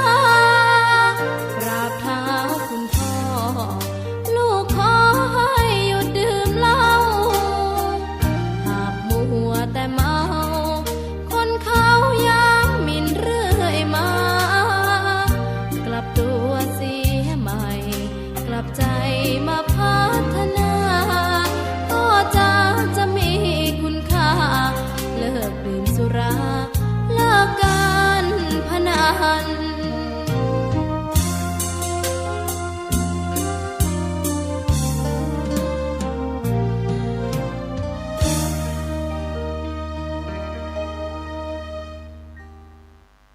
ขอความเจริญในธรรมจงมีแด่ท่านผู้ฟังทั้งหลายแต่ร่มพระโพธิญาณในวันนี้ก็คงพูดเรื่องเทวตานุสติคือการตั้งสติตามระลึกถึงเทวดาในสวงสวรรค์นะฮะคือเทวดานี่จริงพุทธศาสนาจำแนกไว้เป็น3ประเภทหนึ่งเป็นเทวดาโดยอุบัติคือตายแล้วก็เกิดเป็นเทวดาเลยเรียกว่าเทวดาโดยกำเนิดนะฮะเกิดเป็นเทวดาเป็นชีวิตประเภทโอปปาติกะคือเกิดผุดขึ้นแล้วก็เป็นเทวดาเป็นวิญญูชนใหญ่ไปเลยประการที่2นั้นเรียกว่าสมมติเทพคือเทวดาโดยการสมมติเอาแต่งตั้งเอามอบหมายเอา คล้ายกับเนี่ยพระราชามหากษัตริย์ทั้งหลายในยุคสมัยโบราณหรือในยุคสมัยปัจจุบันแต่สมัยปัจจุบันนั้นอาจจะเรียกชื่ออย่างอื่นก็ได้นะเราลองสังเกตเช่นว่าประธานาธิบดีสหรัฐอเมริกานายกรัฐมนตรีอังกฤษเนี่ยก็สามัญชนธรรมดาเนี่ยแหละแต่พอรับแต่งตั้งในตำแหน่งนายกรัฐมนตรีขึ้นมารับแต่งตั้งในตำแหน่งประธานาธิบดีขึ้นมาเนี่ยมันก็กลายเป็นเทวดาไปโดยอัตโนมัติเลยมีคนบริษัทห้อมล้อมรักษาความปลอดภัยป้องกันค่าใช้จ่ายของท่านเหล่านี้ในแต่ละวันนี่มหาศาลมากๆเลยนั่นก็แสดงว่าก็เป็นเทวดาในโดยสมมติเอาตำแหน่งประธานาธิบดีนั้นพอถึงวาระก็จบจากตำแหน่งประธานาธิบดีเหมือนกับเทวดาตกสวรรค์แต่ว่าก็ยังดูแลนะฮะยังดูแลยังเอื้อเฟื้อยังเอาใจใส่อยู่มีบำเหน็จบำนาญมีอะไรเลี้ยงดูจนตลอดชีวิตอยู่เทวดาที่เราเน้นจริงๆจึงเป็นเทวดาที่อุบัติแต่ว่าเพื่อจะใช้ในหลักการปฏิบัติให้เป็นเทวดาโดยความบริสุทธิ์หมายความมาต้องการให้เกิดเป็นเทวดาโดยธรรมนี่มากกว่าอย่างอื่นมีความเป็นสากลสูงเราจะเห็นว่าหลักธรรมในทางพุทธศาสนานั้นดีอย่างหนึ่งคือไม่ได้ผูกขาดไว้เฉพาะคนกลุ่มใดกลุ่มหนึ่งแต่เป็นระบบของคุณธรรมล้วนๆคือใครก็ตามปฏิบัติพัฒนาก้าวหน้าไปจนถึงจุดนั้นคนเหล่านั้นก็มีสิทธิ์ที่จะเป็นเทวดามีสิทธิ์ที่จะเป็นพรหมมีสิทธิ์ที่จะเป็นพระยะในชั้นต่างๆเธอเป็นใครมาก่อนไม่สำคัญว่าเธอปฏิบัติตนยังไงอันนี้คือหลักการที่น่าชื่นชมยินดีว่าไม่มีการผูกขาด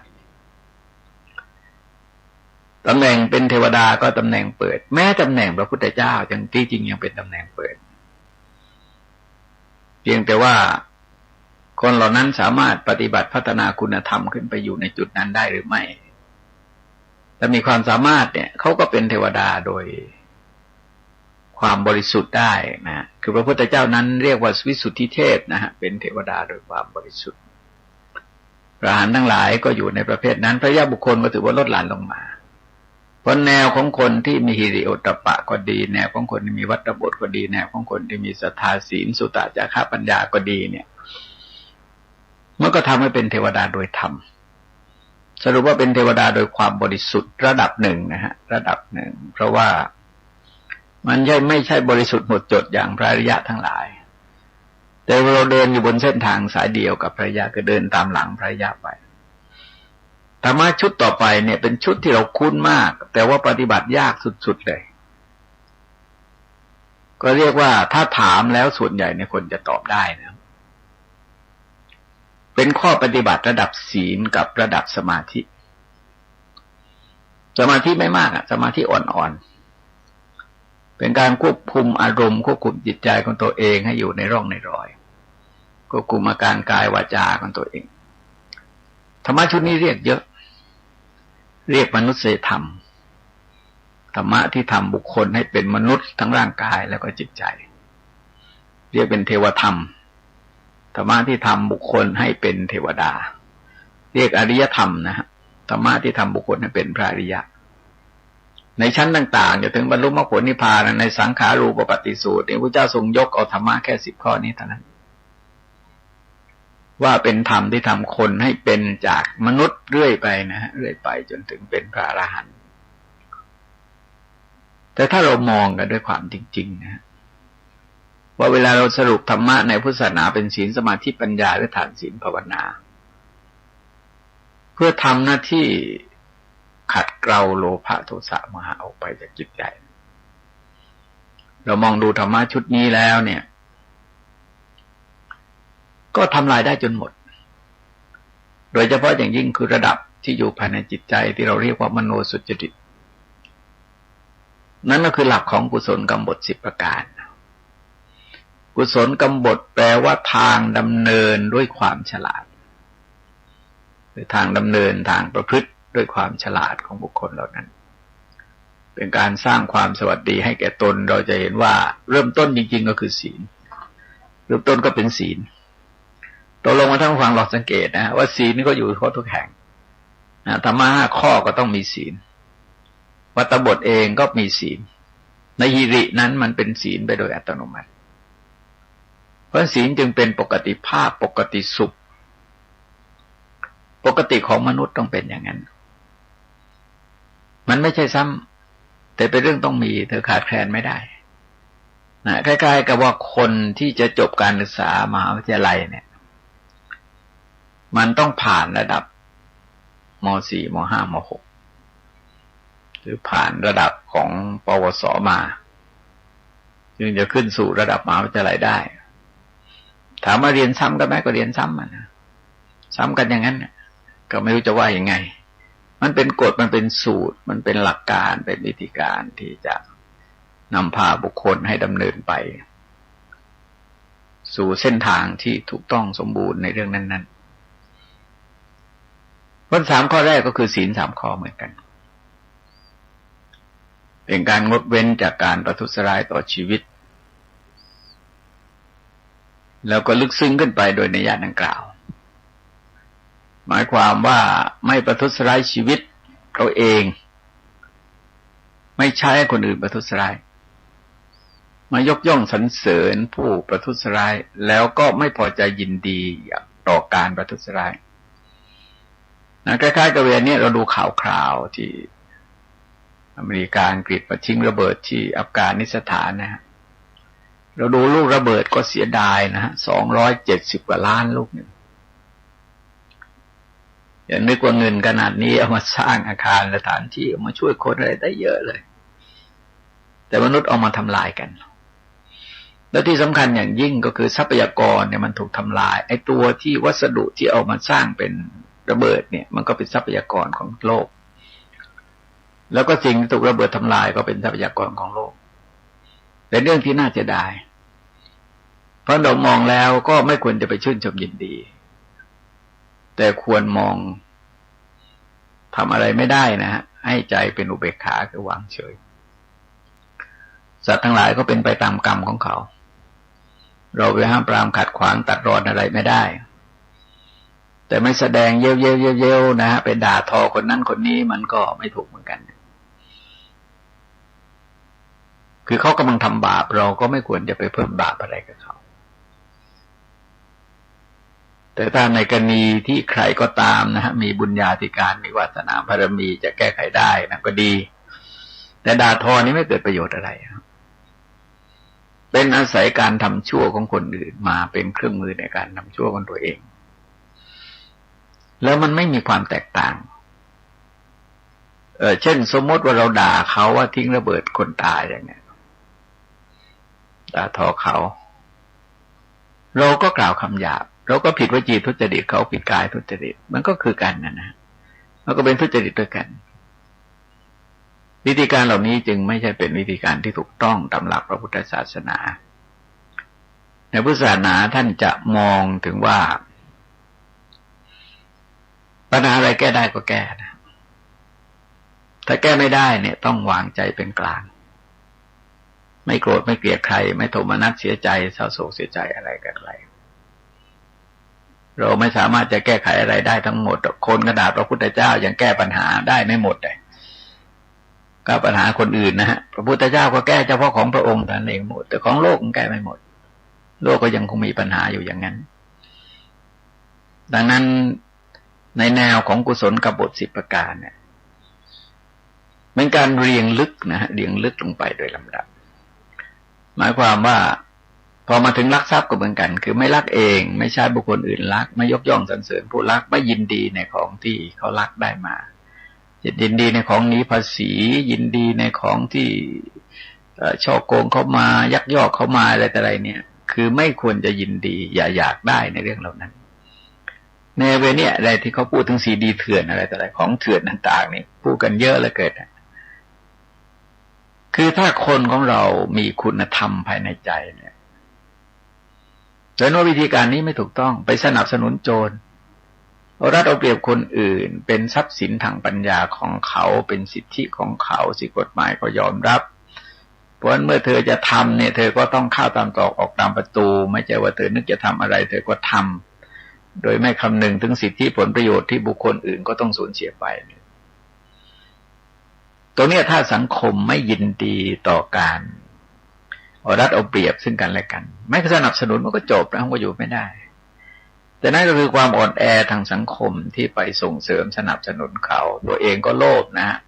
อยากได้ของดีแต่ขอราคาถูกคือแสดงว่าเห็นแก่ตัวของดีราคาถูกได้เห็นแก่ตัวนะฮะของดีราคาต้องแพงไม่มีของดีราคาถูกมันเป็นไปไม่ได้ทีนี้เมื่อเราต้องการของดีเราก็ต้องพร้อมที่จะจ่ายในราคาที่สมควรแก่ความเป็นของดีของเขาเพราะว่าราคาแพงเนี่ยวัดความเป็นของดีถ้าของถูกมันก็วัดความเป็นของไม่ดีทีนี้เมื่อเราต้องการขัดแย้งกันว่าต้องการของดีราคาถูกนี่แสดงความต้องการขัดแย้งกันคุณจะเอายังไงอ่ะถ้าคุณจะต้องเอาราคาถูกของก็ต้องราคาต้องไม่ดีถ้าคุณต้องการของดีราคามันก็ต้องแพงเหมาะสมแก่ค่าของมันนะเหมาะสมแก่ความเป็นของดีนะเช่นว่าทอง100%มันก็ดีกว่าทองไม่กี่เปอร์เซ็นต์ถ้าคุณจะเอาราคาถูกคุณก็ต้องเอาทองที่มีปะปนอยู่ไม่มากเท่าไหร่ไม่กี่เปอร์เซ็นต์แต่ถ้าเอาทองเต็มที่เอา99.99ในอะไรต่ออะไรเนี่ยเขาบอกว่าไม่ถึง100นะบอกว่ามันมีเศษอะไรหรือดูก็ไม่ค่อยเข้าใจเท่าไหร่แล้วแต่สรุปว่าเนี่ยของถูกราคาน้อยของแพงราคามากนั้นเป็นสูตรที่จะต้องพยายามยอมรับความจริงในจุดนี้ให้ได้ทีนี้ข้อกาเมตุมิจฉาจารก็มีลักษณะอย่างนั้นนะฮะคือหนึ่งไม่ประพฤติผิดในกาเมเองสองไม่ส่งเสริมสนับสนุนให้คนอื่นเขาประพฤติผิดสามไม่ยกย่องสรรเสริญ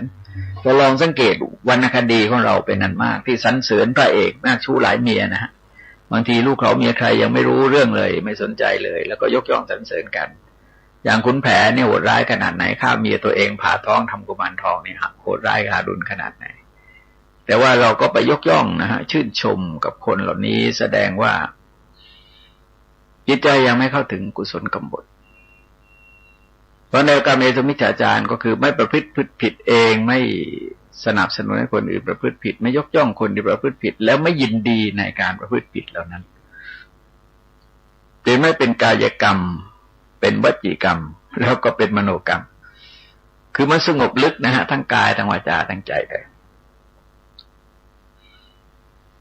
แล้วก็งดเว้นจากการพูดเท็จด้วยตัวเองงดเว้นจากการส่งเสริมหรือใช้คนอื่นก็พูดเท็จแต่เวลาเนี้ยเราจะเห็นว่าจะมีโทรศัพท์มาเราไม่ต้องการจะรับเนี่ยบอกว่าพ่อไม่อยู่แม่ไม่อยู่อย่างเงี้ยให้ส่งเสริมให้ลูกพูดเท็จบางทีลูกแกก็ซื่อๆบอกว่าแม่บอกว่าแม่ไม่อยู่แม่บอกให้บอกว่าแม่ให้บอกว่าแม่ไม่อยู่เลยก็ความผิดที่คิดแต่ความ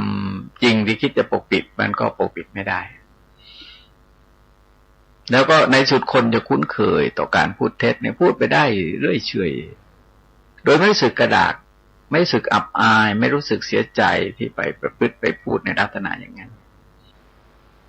แล้วก็งดเว้นจากการส่อเสียดงดเว้นจากการส่งเสริมให้คนอื่นส่อเสียดงดเว้นจากการยกย่องคนที่ยุให้รำทำให้รั่วทั้งหลายแล้วไม่ยินดีต่อการส่อเสียดทุกรูปแบบจิตใจไม่พอใจไม่ยินดีแม้เขาจะได้ประสบความสำเร็จอะไรมาก็ตามเราไม่พอใจไม่ยินดีในพฤติกรรมในการกระทำในลักษณะอย่างนั้นประการต่อไปก็คือ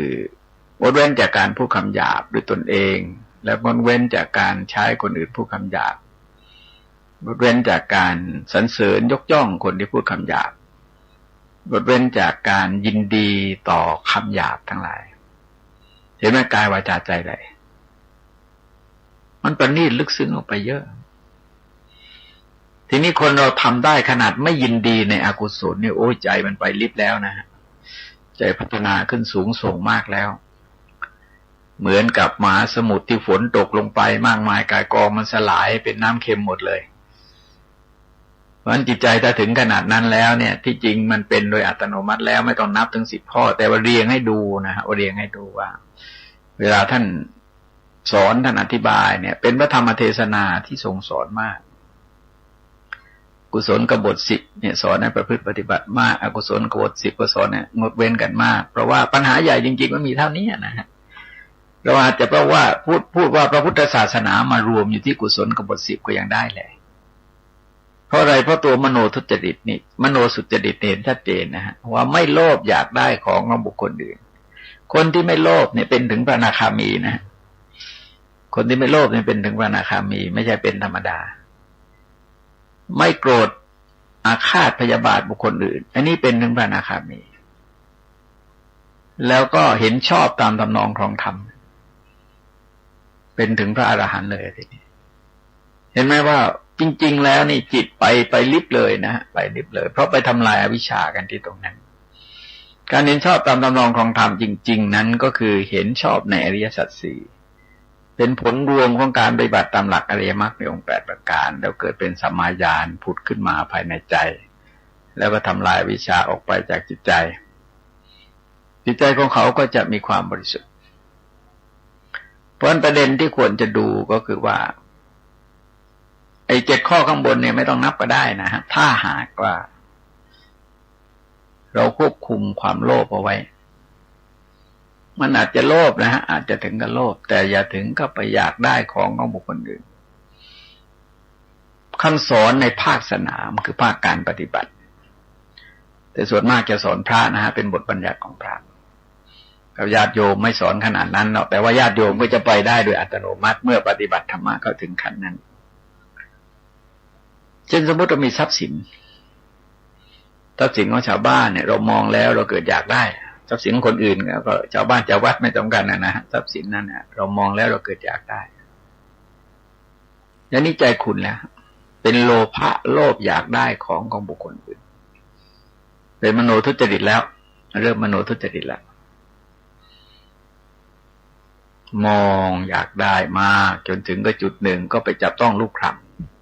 ำเป็นกายทุจริตแล้วเป็นกายจะทุจริตแล้วแต่ยังไม่แรงนะฮะไปจับต้องรูปคำเฉยๆของยังไม่ขยับเขยื้อนพอทำไม่ไหวเนี่ยก็แสดงว่าโทษก็เพิ่มขึ้นพอของมันขยื่นจากที่ที่มันวางนะเช่นสมมติว่ายกเก้าอี้พ้นมาทั้งหมดเนี่ยขามันพ้นจากที่วางทั้งหมดก็ถือว่าขาดจากพระแล้วแสดงว่าเป็นการควบคุมความโลภเอาไว้อย่าให้ล้นออกมาข้างนอกเพราะความโลภอยากได้ของของบุคคลอื่นเนี่ยแม้จะเกิดภายในใจเนี่ยใจมันก็ขุ่นใจก็ไม่สงบกิเลสประเภทความโลภจึงอุปมาเหมือนกับเราตกเป็นหนี้เป็นสินคนอื่นจะต้องตามชดใช้ก็ร่ำไปก็เรียกว่าทวงอยู่ตลอดเวลาคนอื่นก็ทวงอยู่ตลอดเวลาเราก็ตามไปให้เขาอยู่ตลอดเวลาเหมือนกันดังนั้นปัญหาสำคัญว่าทำอย่างไรจึงจะบรรเทาความโลภอย่างน้อยที่สุดเนี่ยไม่โลภอยากได้ของคนอื่นไอ้ไม่โลภเลยเนี่ยมันเป็นพระอนาคามีไปแล้วนะแต่ว่าเราก็เอาระดับที่เรียกว่าไม่โลภจนทำผิดพูดผิดคิดผิดตัวนี้มันเน้นที่การคิดผิดคือเรามีสิทธิ์ที่จะโลภเราก็แสวงหาได้มาในทางที่ชอบทำเป็นสัมมาชีพนะฮะเห็นไหมฮะสัมมาชีพสัมมาชีวะเนี่ยที่จริงโลภนะฮะเพียงแต่ว่าไม่มีปัญหาในข้อกฎหมายไม่มีปัญหาในด้านศีลธรรมก็อยู่ในเกณฑ์ที่เราปฏิบัติได้แล้วก็ไม่โกรธจนถึงอาฆาตพยาบาทต้องการจะแก้แค้นต้องการจะโต้ตอบต้องการทำลายล้างคนนี้เคยทำอันตรายต่อเราคนนี้เคยทำอันตรายต่อญาติพี่น้องของเราคนนี้เคยทำสิ่งที่เป็นประโยชน์ต่อศัตรูเราคนนี้กำลังทำอันตรายต่อเรากำลังทำอันตรายต่อญาติพี่น้องของเรากำลังทำสิ่งที่เป็นประโยชน์ต่อศัตรูเราต่อไปคนนี้จะทำอันตรายต่อเราทำอันตรายต่อญาติพี่น้องของเราจะทำสิ่งที่เป็นประโยชน์ต่อศัตรูเราก็หาเรื่องนะฮะหาเรื่องไปอาฆาตพยาบาทบุคคลอื่นเพราะวัตถุที่ตั้งของความอาฆาตเนี่ยในที่สุดมันสายเพราะว่าสภาพจิตของคนเนี่ยเรียกว่าความรักเกิดจากความรักความรักเกิดจากความโกรธความโกรธเกิดจากความโกรธความโกรธเกิดจากความรักมันมั่วไปหมดเลยนะรุงรังพันเตไปหมดแล้วลากลามปามไปจนไม่ค่อยเป็นเรื่องเป็นราวนะตัวอย่างถ้าเราดูในเชิงบทเรียนเราจะเห็นว่าตาลีบันก็ดีบินลาเดนก็ดีอเมริกาก็ดีอะไรมันเป็นวงจรนะมันเป็นวงจรที่จริงตาลีบันไม่ได้เกี่ยว แต่ตาลิบันเป็นพวกเดียวกับบินลาเดนเป็นคนมีปัญหาแล้วก็ตาลิบันก็ปกป้องอเมริกาก็เลยถือว่าเป็นศัตรูเป็นความโกรธที่เกิดจากความโกรธอันนี้ตัวอย่างเห็นได้ชัดว่าโกรธบินลาเดนนะฮะแล้วก็ทำให้โกรธตาลิบันแต่ในขณะเดียวกันก็ไม่ได้โกรธอัฟกานิสถานอัฟกานิสถานก็ไม่ได้ปกป้องคือตกต้องเฉพาะพวกตาลิบันแล้วก็คงจะไม่กี่คนนะฮะคงจะไม่กี่คนหรอกคงไม่ใช่ทุกคนแต่ว่าเป็นความรู้สึกที่เขาสร้างขึ้นมาเป็นกระแสร่วมกันก็กลายเป็นอย่างเงี้ยในสุดมันก็ลามปามเรื่องมันควรจะอยู่เฉพาะจุดใดจุดหนึ่งมันไม่ยอมอยู่มันถูกลากแล้วก็เลื่อนออกไปเปื้อนไปด้วยประการต่างๆมีความเห็นชอบตามตำนองของธรรมมีมาตรมีกฎมีเกณฑ์ในการวัดว่าอย่างนี้เป็นอย่างนี้อย่างนี้เป็นอย่างนี้อย่างนี้เป็นอย่างนี้แล้วก็ยึดถือประพฤติปฏิบัติไปตามนั้น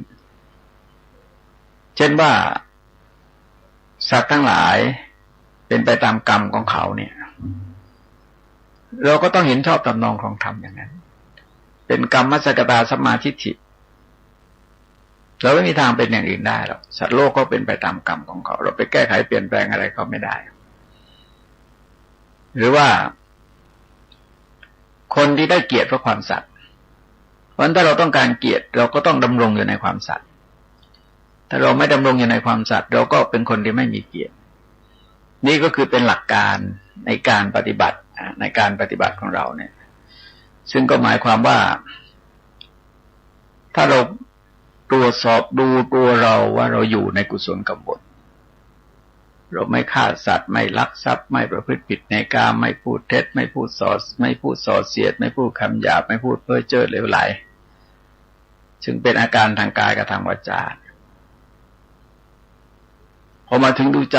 ดูใจเนี่ยเราโลภอยากได้ของคนอื่นไหมเรามีโลภไหมมีโลภอยากได้ของคนอื่นหรือเปล่าไม่ถึงขนาดนั้นก็ดีนี่ไม่เป็นไรเราโกรธไหมยังโกรธอยู่แต่พยาบาทหรือเปล่าไม่พยาบาทเราเห็นผิดอยู่บ้างไหมก็เห็นผิดบ้างแต่ไม่ถึงกับนอกจากทำนองครองธรรมไปคืออะไรที่เราไม่สามารถจะใช้เหตุผลสติปัญญาโดยลำพังตัวเราเองได้นะเราก็ใช้ความเชื่อในพระญาณของพระพุทธเจ้าแล้วก็ยึดถือประพฤติปฏิบัติไปตามที่พระเจ้าได้ทรงประกาศแสดงเอาไว้เพราะหลักการตรงนี้จึงกลายเป็นหลักการที่ทำให้เรามองเห็นตัวเราว่าเรามีธรรมะที่ทำคนให้เป็นเทวดาอยู่ภายในจิตใจของเราเห็นได้ก็จะเกิดปีติประโมทโดยนัยยะเช่นเดียวกันที่นำมากระจายให้เห็นว่าโอกาสภาคสนามในจริงก็เปิดกว้างมากที่ทำให้เราเป็นเช่นในปัจจุบันเนี่ยต้องการเป็นอะไรก็เป็นเช่นในปัจจุบันเราไม่ต้องรอให้ตายไปก่อนแล้วจึงจะเป็นทั้งฟังทั้งหลายแต่ลมโพธิญาณในวันนี้ขอยุติไว้ด้วยเวลาเพียงเท่านี้ที่สุดนี้ขอความเจริญงอกงามไปบุญในธรรมจงมีแด่ท่านผู้ฟังทั้งหลายโดยทั่วกันสวัสดี